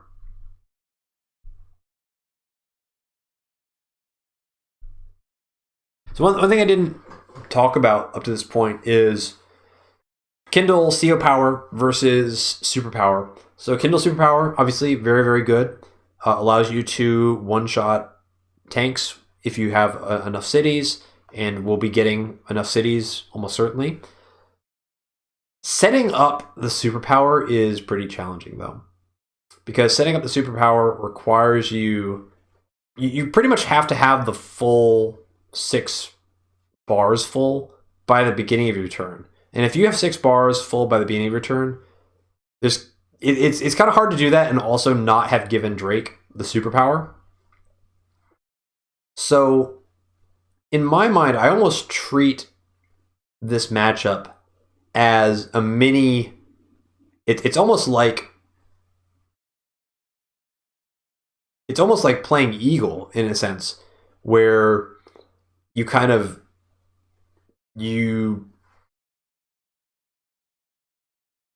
get that first power.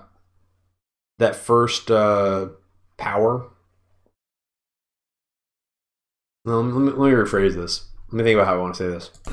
I'm just going to drop the Eagle comparison. I can't think of a good way to explain it. But basically, rather than try to play for a superpower immediately as Kindle, I find that you know what? Now I understand what I was going to say. I did a bunch of test games where I was playing Kindle against Olaf. And I found that the same situation happened where basically it's too hard to set up for the killer superpower before Olaf gets Winter Fury, and likewise Drake would get the superpower here. So assume as Kindle that your first power is just going to be a CO power, and that you're going to build charge, and then you're going to assume that Drake's going to get 1 superpower, but then you're going to have a big charge lead going into the second kind of cycle. And then the second cycle, you're going to end up with your full bar with enough turns to actually set up for a superpower where you can actually engage like a lot of units and really just have like a game-ending superpower. Like you've got enough room to maneuver to make that happen, enough time and charge that you can give Drake to kind of set that up. So that's, in my mind, that's kind of the default way. So bottom line, don't think that you have to rush to superpower immediately as Kindle. Kindle's really versatile. CO power is really good. It's doing economic damage to your opponent, just like they're going to do economic damage to you. So it allows you can still keep the game going purely through CO power. It's still good. And yeah, tank recon. We need tanks.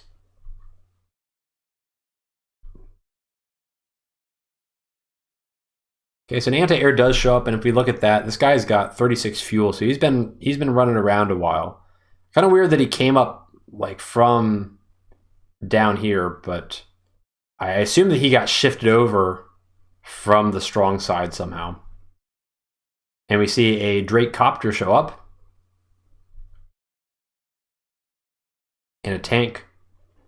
And of course, we lose the roll there. That's like a 30%er to kill, although even if he'd not killed, just been left over with 1 HP, but would have gotten some chip damage on the tank at least. So that's a lot of stuff.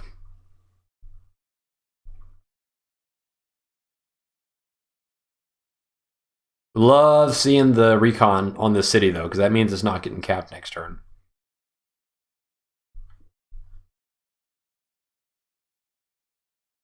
And that guy retreats and he gets recapped there. Wow. It is a little spooky. So first of all, good news is all the caps up here not getting contested. So that's a good start. We're going to be flipping the city that turn, so that's not bad.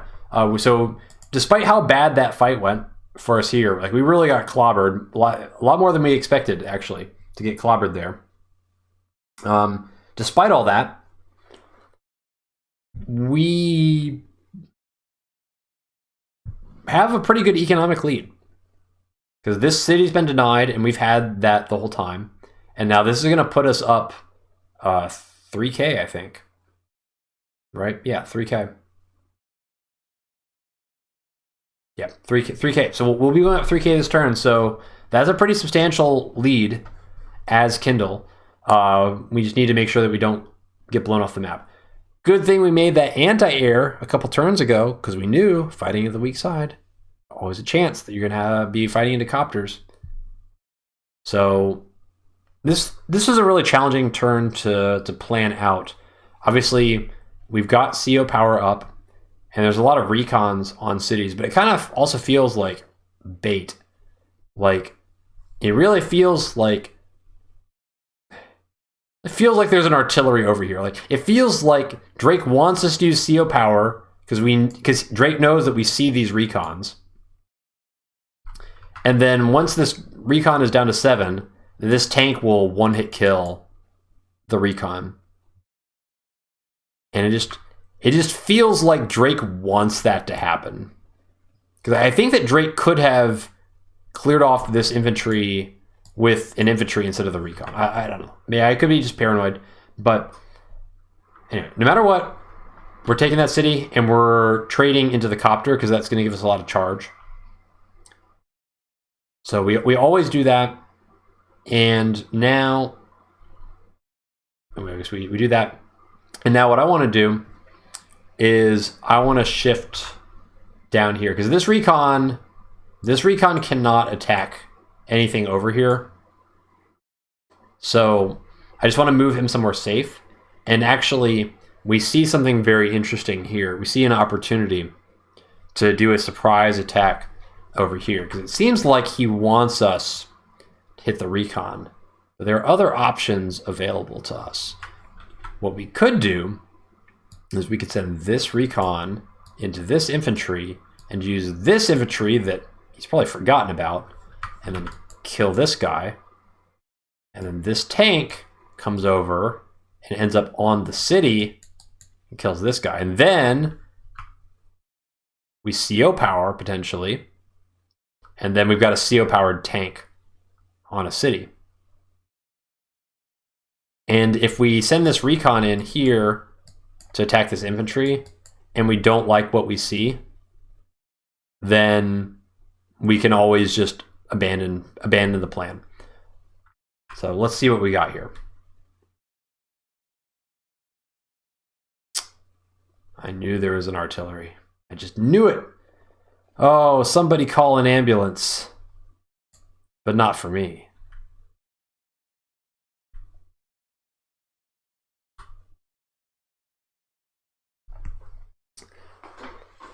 Ah, the surprise bomber. Never saw it coming. Oh, I felt so good when I saw this. So the first thing you may be thinking is, aren't you worried about an anti-air being down here to kill the bomber? And the answer is no. I believe that's impossible. I believe it's impossible because I've just been tracking like the amount of money that is available on the map. And I don't think there is enough money for this tank to be here and also for there to be an anti-air. Also, if you look at the reinforce, this is 1, 2, 3, 4, 5, 6. 1, 2, 3, 4, 5, 6. So this is in 3-turn reinforce range. So this is one of those situations where we've had pretty good vision because we've had a lot of recons, and Drake's entire army showed up here. Oh, you know, now I know why. I remember exactly why I knew there couldn't be an anti-air. It wasn't because of the money. This is deep down the rabbit hole, right? You ready for some like real like 1750 ELO type crap right here? This is good stuff. All right, so check this out. We got to go back to this term. So what here? Well, we got to go back a little further. Sorry.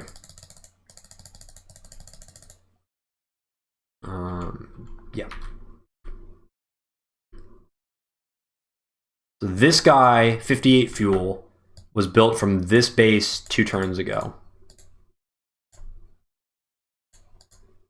Sorry, he went here and then here. Okay, so this was 2 turns ago from this base.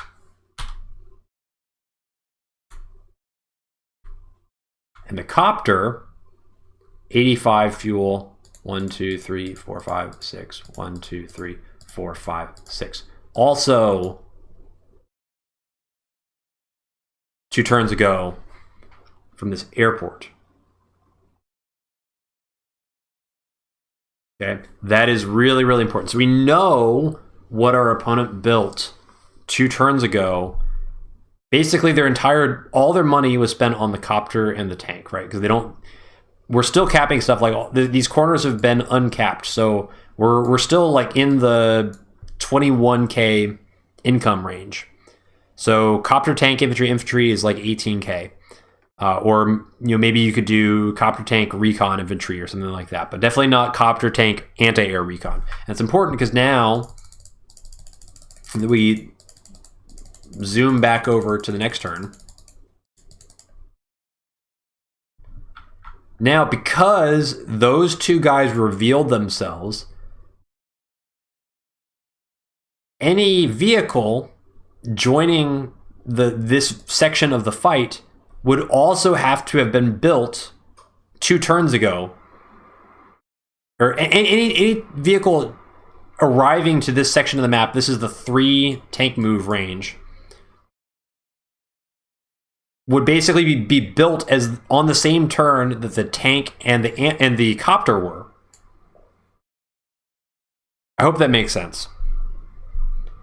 But because we already saw the copter and the tank arrive on the other front, we know that there's not enough money for there to also have been an anti-air built on that same turn to be arriving here next turn. So that therefore there is no danger to this bomber of an anti-air showing up out of nowhere. Additionally, I'm pretty sure we see all the vehicles on the map because there's nowhere else for them to hide. This map has no forests. So yeah, that's kind of a really important little tidbit. Because otherwise, this would be insanely risky to go for, right? Like, we're kind of gambling the game that there's no other anti-air here. And if we're wrong about that, then we will be calling an ambulance for me.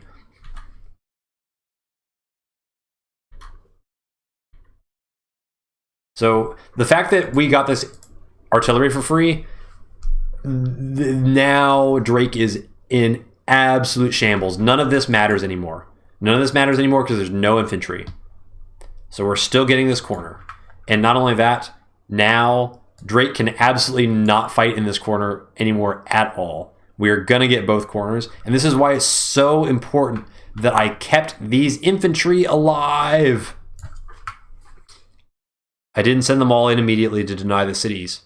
Now, all of a sudden, we are surprisingly strong in this corner. And we have the infantry that are in position to actually turn that into economy by capturing those cities. If these infantry were dead, I mean, it'd be nice. Killing the guys is nice, but it's not gonna let me get these cities. And then we urban blight now. Now that we've got like all this extra charge, right? Like we got a ton of extra charge, and we just urban blight to deny this cap here, because we know after this turn, like he can't fight this. He can't fight this anymore. So we'll take this corner, deny this corner, and that's basically a corner and a half. We just do some trading here.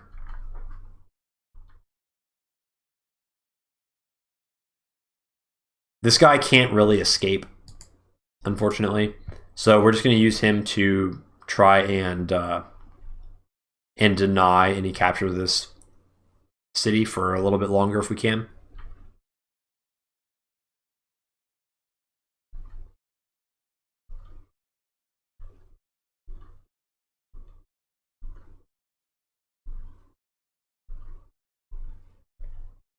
We could have tried to go for this city, but realistically,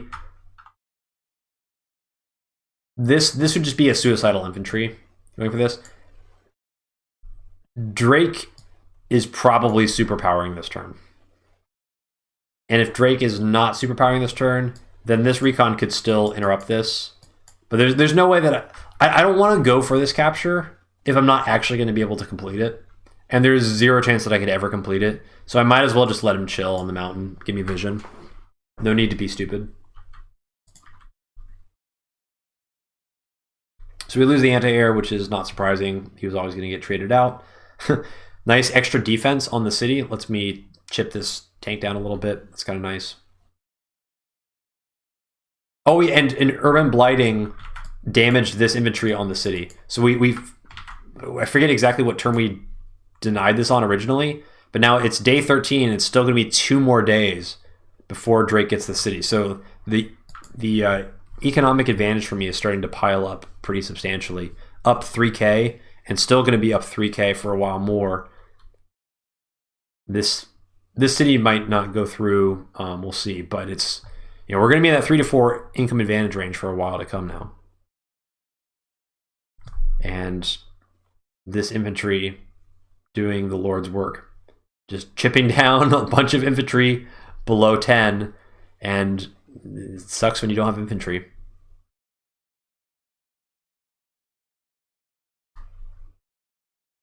And so this tank, this is actually kind of funny how this works out. This tank attacks into this tank on the city, which does enough damage to give Drake super. And even though this was actually a 4 into 6, this was actually unlucky for me. I think this was only like a 10 or 20% to bring this tank down to 6. Normally it would have been at 7. And it should have really brought this guy down to 3 if it were the most probable outcome. But we'll see next turn how that works out. It's unlucky temporarily.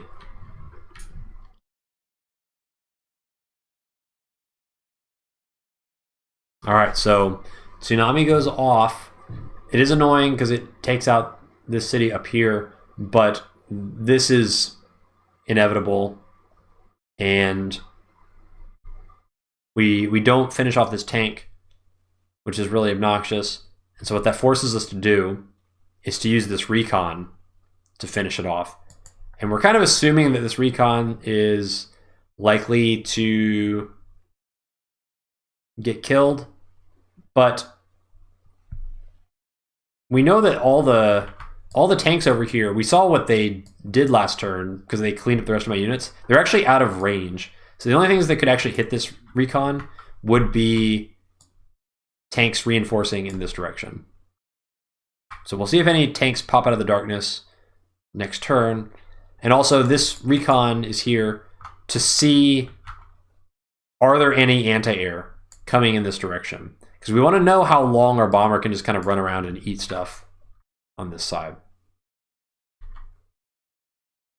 Bomber's going to go back and just take out the recon. It's about the best that he can do. Could have also gone down and killed some infantry, but this is what I talked about at the very beginning of the game, talking about the APC build.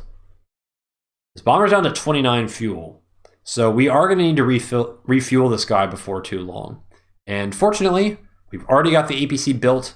He's just on the wrong side of the map, but we've got enough time. We'll deal with that one thing at a time, right? We rebuild our anti-air. We're slowed down by the rain, which is not great, but is what it is. And we really only have one job. Our job is we need to finish this cap, and then we want to take all these. All these need to belong to us eventually.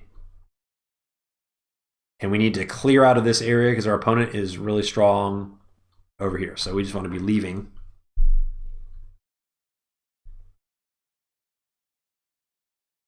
And retreating. We know where we're strong, we know where we're not strong. We're strong down here, and our opponent has no infantry up here, which kind of makes us de facto strong. And now this is really nice because this recon sees this infantry, and so we know that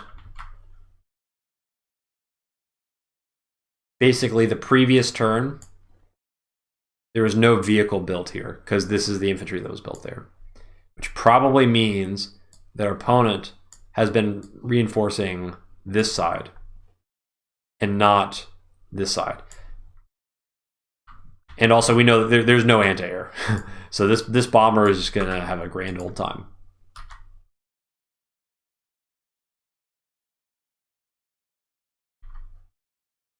See a recon show up, that's fine.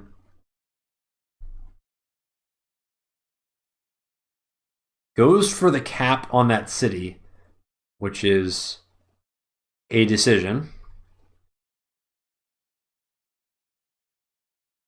Oh, and there's the Neo tank. So what do you know? You do a really strong side attack, and what does Drake do? Weak side Neo tank. Exactly what we predicted. Exactly what we were prepared for. But our plan, well, it's fine. We've got the bomber out already. It's just not really in position. But that's okay, because the Neo tank is revealing itself by killing an infantry, not a tank or anything valuable like that. So it's not the worst. And we see a copter here with that recon, which is not the worst either, because we built in anti-air on the weak side last turn. The reason that we built an anti-air, by the way, we anticipated copters because Drake has no infantry up here. So we're assuming copter, vehicle, infantry, so that Drake can finally contest this. Otherwise, this is going to belong to me forever. And sure, Drake's really strong here, but you and what infantry, right?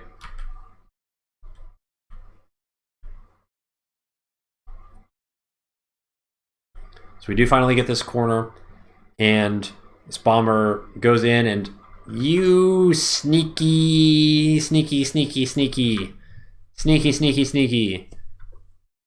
You got this one in the corner. So my economic lead is not quite as big as I was expecting, but we know we have absolute dominance in this corner, and we are going to clean up a bazillion infantry this turn.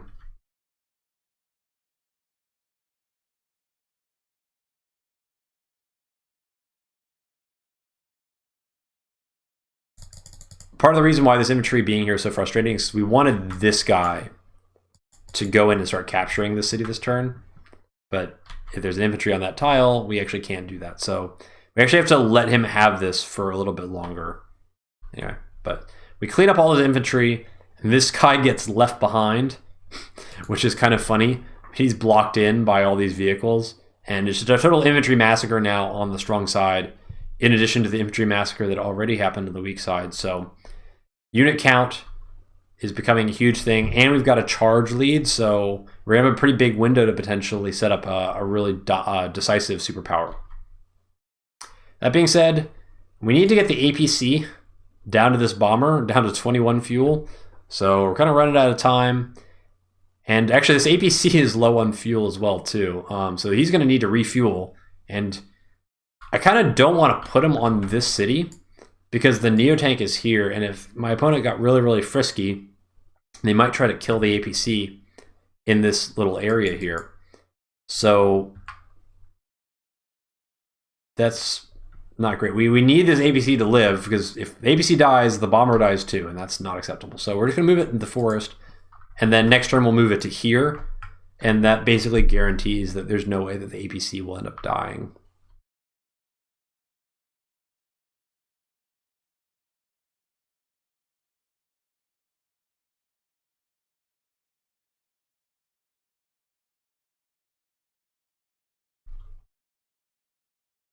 So you may have noticed that we have actually absolutely nothing that can contest the Neo tank. So we're playing the run and hide game. It's so nice that there's no infantry up here to push this side. And frankly, there's no infantry to push any of this stuff either, because with the Neo tank, he's probably strong enough to bully us out of this area. But we know basically from what we've seen down here that the full HP infantry, I think there's like one more turn before it can potentially arrive at this comm tower. So even though we're really weak here, there's no need to actually defend any of this stuff. We are just hiding away from the Neo tank and pretending like we have something that we can deal with it, or that we have something that can deal with it, and we are just running away all the other units. So we are like, these guys, well, they did a great job. They took that corner and they are totally isolated and cut off. I cannot defend them. And they're just going to run in the corner and hide and be really, really quiet and hope that nobody sees them. But even in the worst and frankly most likely case that they die, there's a lot of them. And because there's a lot of them, they're going to take 2 or 3 turns to get cleaned up. And now this is a tempo race. I'm already starting to consolidate these properties. And when is Drake going to actually flip these properties? Like never. It's never going to happen. There's no infantry. And additionally, it's Kindle. I'm going to have CO power up to interrupt caps. The bottom line is that I'm going to end up with both corners. Almost certainly. And it's an impossible strategic position for Drake to play in now that we've reached this point. As Drake, what do? If you attack here, I start stealing these properties here and force you to come over here. If you come over here and kill all these guys, massive front shift, take everything. Reinforce down here. You're attacking with a Neo tank into a bomber. There's no good options. No matter what Drake does, I always have a good counterplay, as long as I just see what he does.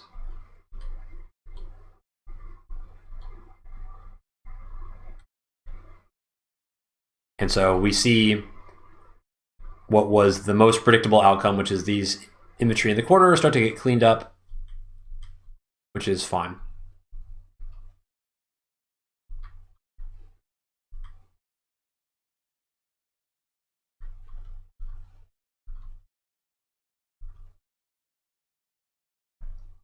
All right. So our opponent's made his decision. He's going to clean up this corner. That's fine. Now our decision is very simple. We are just going to take this corner, make sure we consolidate this, try to keep these guys alive as long as possible to the extent that we can. And all of these guys that are built up, we're just going to go down here because the Neo tank surely is up here as well. This is like 4 vehicles, 2 tanks and an anti-air. That's a lot. And isn't this is a second anti-air, right? Because this is the 9 HP guy. Yeah, so this is one of the, this guy got urban blighted when he was deployed. So we know this is a second anti-air. So there's another anti-air somewhere over here as well. Although I'm assuming that it's probably shifted this way, but I haven't seen it. So if it's shifting down this way, it's got to go through like this forest top. So we see a whole lot. And we know that I'm sure he's like rushing anti-airs into this area here. But if the closest the anti-air could be is like on this square, right? 1, 2, 3, 4, 5, 6. Which means that we're getting this most contested city this turn. All we need to do is we build a wall here around this city, and we're for sure out of range of any anti-airs.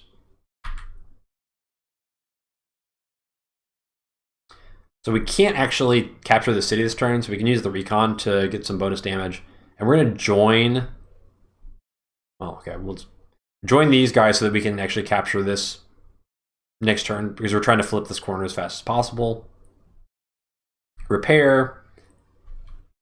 Do some shenanigans. And we can use the bomber as a blocker. And we don't want to move him too much because we need to conserve his fuel. He's down to 14 fuel, losing 5 every single turn. But I've got this calculated out where the bomber will basically be able to fly up next turn and get refueled by the APC, and it'll all be fine.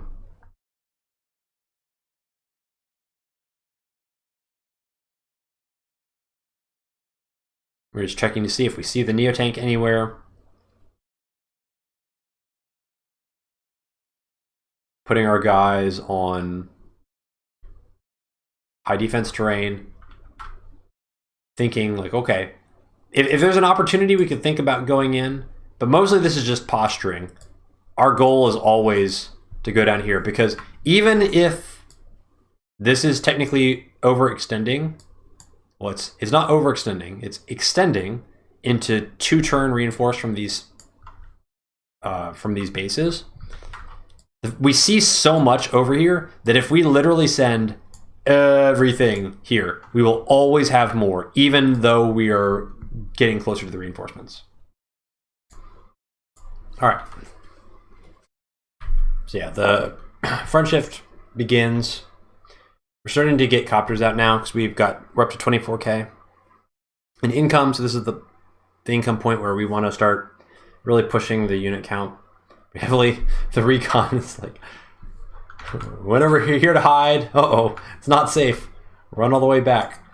Frankly, it's still not safe, but putting the recon here means that if you want to kill it, then you have to go next to the city, which might seem scary, even though I don't actually have any recourse. I very nearly tried to trade this recon into this recon. But it would have been a roll, and I was like, yeah, I don't need to.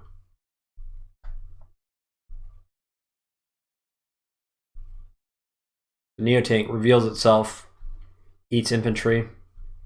It's fine.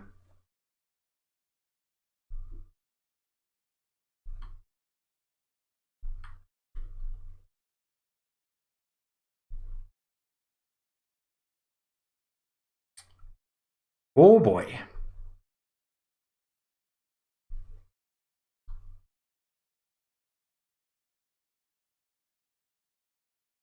So here's the problem with this. Well, first of all, I made an anti-air at the right time. Again. So we got that covered. In position. I've got this city still, so I'm going to be flipping this.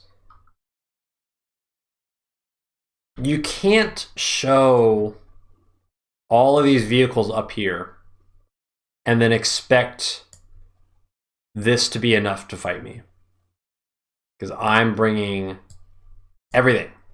So I don't care what shows up here. I'm always going to have more stuff. And frankly, I'm going to have way more stuff.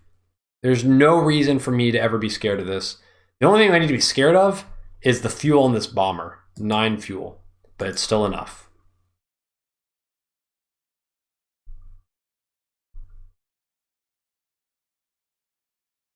We do see a T-copter here. So you can see the difference between the utility of the APC that I've had the whole game and that's about to save my bomber versus this T-copter, which is kind of a desperation T-copter because all the infantry died. And now, sure, these cities are going to be under threat of being flipped, but CO power's up. And yeah, we can just dive on this stuff. Like, tanks here? Who cares? I got more. And all these recons, like, we just... And now we've got a wall. So this city is getting flipped. Because there's nothing's going to be breaking through this anti-air. Even though the tank's here. Like, you can't get this infantry through to deny that.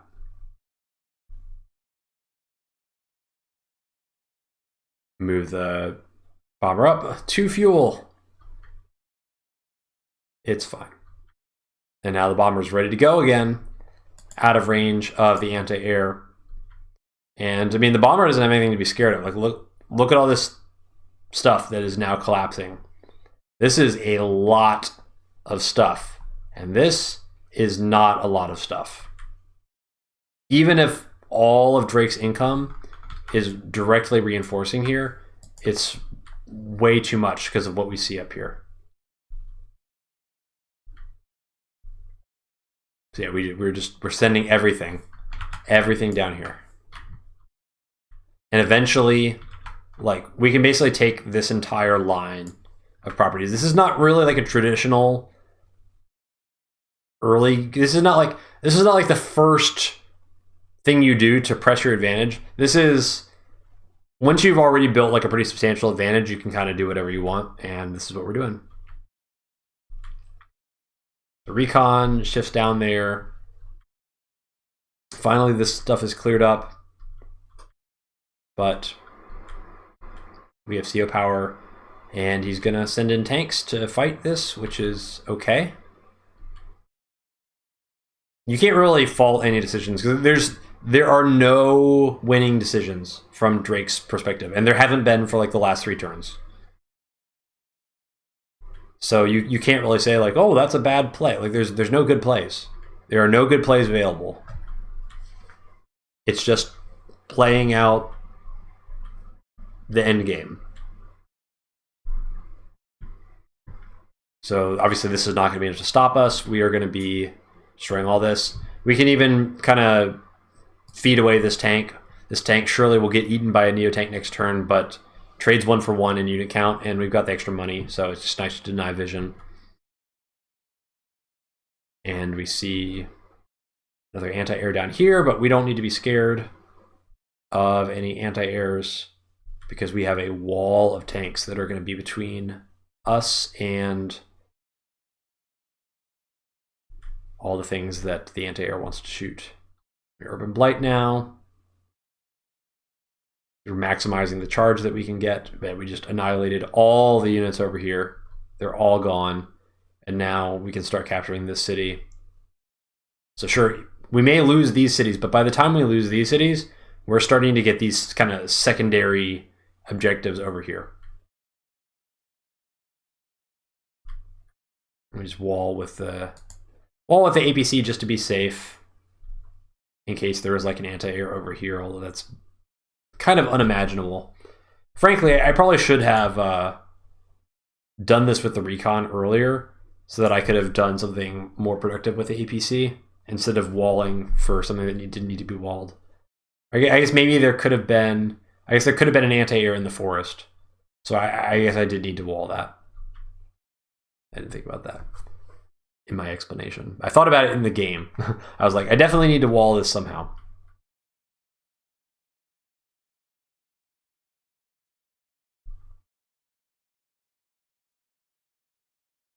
And we build our Neo tank now, exploiting our 26K in income, which is a lot of money. Now we can match tech for tech. But you just look at the stats, 32 kills to 21. It's a really massive unit count lead. Might be eating, I don't know if he has enough, I don't think he can generate enough charge to get to super. We might see a CO power this turn to delay this cap, but even CO powering this turn is kind of admitting defeat. Because that's kind of the one ticket back into the game, I guess in theory, is getting a lot of global damage. Neotank doesn't one-hit kill because I've got the power up. I think it's an unlucky roll, but whatever. So CO power comes, and we see an anti-air come out of the forest.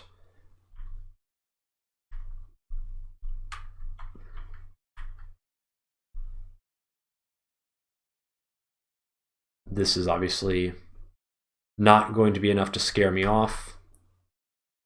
Use our 1 HP tank for vision. We see that there's an empty spot here. So now we know we can use this recon to deny the city up here. And we're just going to be generating charge in the easiest way possible by eating some hits on our anti-airs to generate charge for us. Because we don't really need them anymore. There's not really more copters, so gets us to Urban Blight very quickly, and then we get to smash stuff.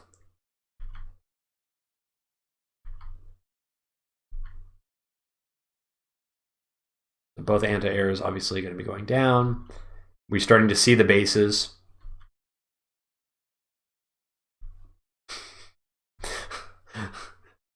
This is how you know when the game is going well for you. We are now blocking this choke. So we are technically in 1 tank reinforce from both of these bases, but because it's this choke, it doesn't actually activate any more units because there's this tank can't die. I've got the power up.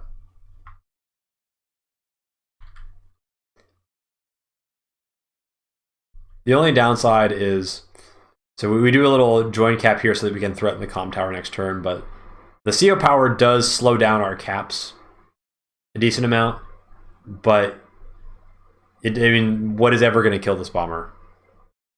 I mean, now we've got air units funneling in now, pretty much every turn, and eventually this Neotank is going to show up and it's going to be curtains. I denied this guy, so I'm even only going to lose this city, and this city isn't. I'm not even going to lose this until next turn. This guy, so you will get this city, which is plus 1k, but it's not even flipping one of mine.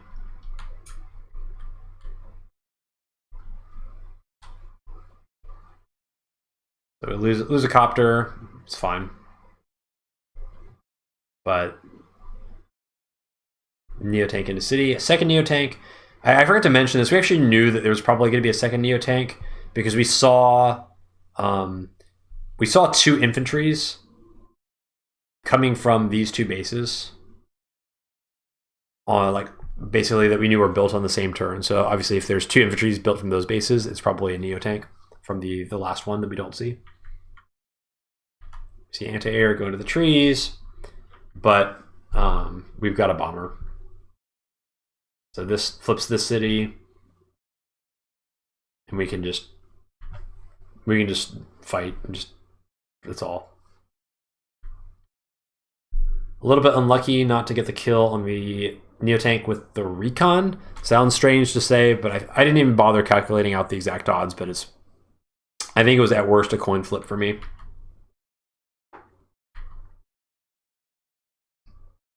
And we're starting to cap the comm tower, and once these two properties flip, like that is, I mean, not that there's any way back for Drake at this point, but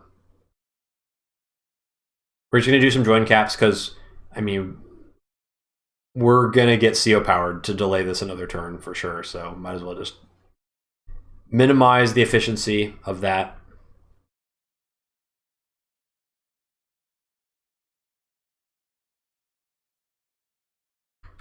And we get another bomber. Why not? Doesn't really matter what we make at this point.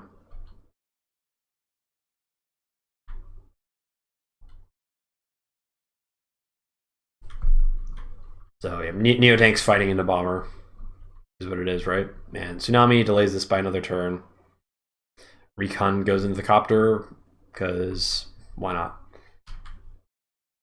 We can continue capping these, and we can reveal our Neotank on the city. Gonna one-shot that tank. The APC here to refuel the bomber, which is down to 7 fuel, but it'll lose 5 fuel next turn and go down to 2, and then my APC can get it. And hilariously, we miss a 80% roll to one-shot this infantry, which means I have to, I wanted to put like this tank in the forest. I can't do that anymore because the infantry survived. So I have to put the tank here instead. And then that gives me enough charge for Urban Blight. Kill that, bring that down to 1, and then this recon. This Neotank. Charmed Life. This Neotank is down to 1 HP. Like, not 1 HP on the board, like literally mechanically 1 HP out of 100. Because we Urban Blighted it, and it was already at 1 HP. So now it's down to 1. So this recon had a 90% chance to do at least 1 damage to this Neotank, which would guarantee kill it, and it failed to do that. So we missed the 90% roll, but if it mattered, it would be less funny, but it doesn't matter.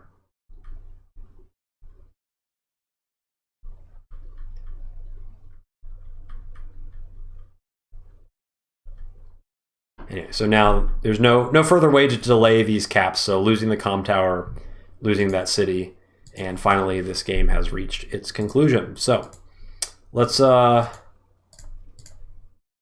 on the lights a little bit and see what was going on. The one thing I didn't notice actually until I looked through the replay today, this was actually a day 3 recon by Drake. I didn't realize it because the recon ends up sitting on this city for a turn. And I'm kind of fortunate that he didn't just plow into that infantry, because I would have had absolutely no counterplay to that. Obviously, doing that would be very risky because you're just sacking your recon for nothing if there's a tank coming. But there's definitely a window. And there was a tank eventually covering this recon. So we pretty much had our opponents open or pegged based on the infantry information that we saw with these guys from the recon. And then, so we do see that there was an anti-air coming, but he's another turn out. I was kind of hoping that he might be a further turn ahead and might need another turn to reach here, but instead, I mean, still good enough. The copter was safe. But then this guy was baiting. He was baiting me to come in and overextend here. And actually, this is actually a more scary situation than I thought. I didn't realize the second tank was over on the weak side. I would have assumed that there would have been a second tank on the strong side before a second tank on the weak side, but not the case. But we correctly disengaged here. That was a good decision. And then we kind of got baited here, but getting baited here at the cost of losing all of this meant that in the long run, as soon as I lost this side, but I still was able to win the properties. And then you've got to commit to basically get the safe city because you lost all your infantry, and then now this fight is lost. And as soon as you lose both the corners, like it's just inevitable if the person knows what they're doing. And I definitely showed that I knew what I was doing in this game. Once I had the advantage, we did not give any sort of opening for any kind of comeback, and the rest is kind of an inevitability. But yeah, bomber, not exactly how I had planned to use the bomber at the beginning of the game, but it worked out really well for me in the end. And the moment where I got to kind of counter ambush the artillery was incredibly satisfying. And I loved how that play kind of came together, where I knew that there was probably some vehicles over here. I just didn't know which ones. Thought it might be two tanks. Thought it could be an artillery. But we spotted the trap, and what a lovely, lovely turn to put it together. So I think it's going to wrap it for me. Another 2.5 hour epic video. I think a lot of the lessons that we talked about in this game are broadly applicable to your Global League games if you're watching this hoping to learn some things. So this is a good case study, I think, for learning about like effective harass, consolidating your forces, destruction in detail or something like that is the concept. Basically, like, you know, use your whole army to fight half of your opponent's army, or defeat in detail, I think is the official military concept or whatever. But and then being focused on the objectives, building stuff at the right time so that it arrives at the right time. Like my bomber arrived at the right time. My anti-airs arrived at the right time twice. So I felt like I was really firing on all cylinders this game. And I mean, Kindle makes it easy. Kindle's really good CO. No superpower this game though. So a little bit unorthodox in that regard, but nonetheless, a fun one. And on to fight Deegis in the next round. So I'm sure a lot of people are going to be interested in that game. I'm kind of dreading it, honestly, because I really don't like the map, and it's tier 1, and I really don't like tier 1 either. So we'll see who knows what I'll do, right? I'm definitely more. I mean, I guess by the time this game comes out, I'll have made my picks already, my CO picks. But I'm feeling more unhinged. I don't really care, so I'm just gonna kind of pick what I feel, and I'm going to make sure that I don't get any matchups that I feel are not fun or interesting. So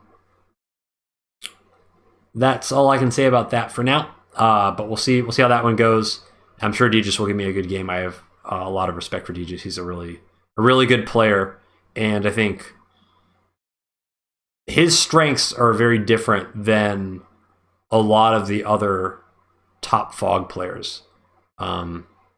And I don't mean that in a bad way. I mean that in a good way. I think he's good at stuff that a lot of the other top Fog players are bad at, actually. So that'll be really fun. I hope we can put on a good game despite what I think of the map. So, but that'll be for next video whenever that game ends. So see you when that happens. But until then, have a happy new year. See you in 2026. Good night.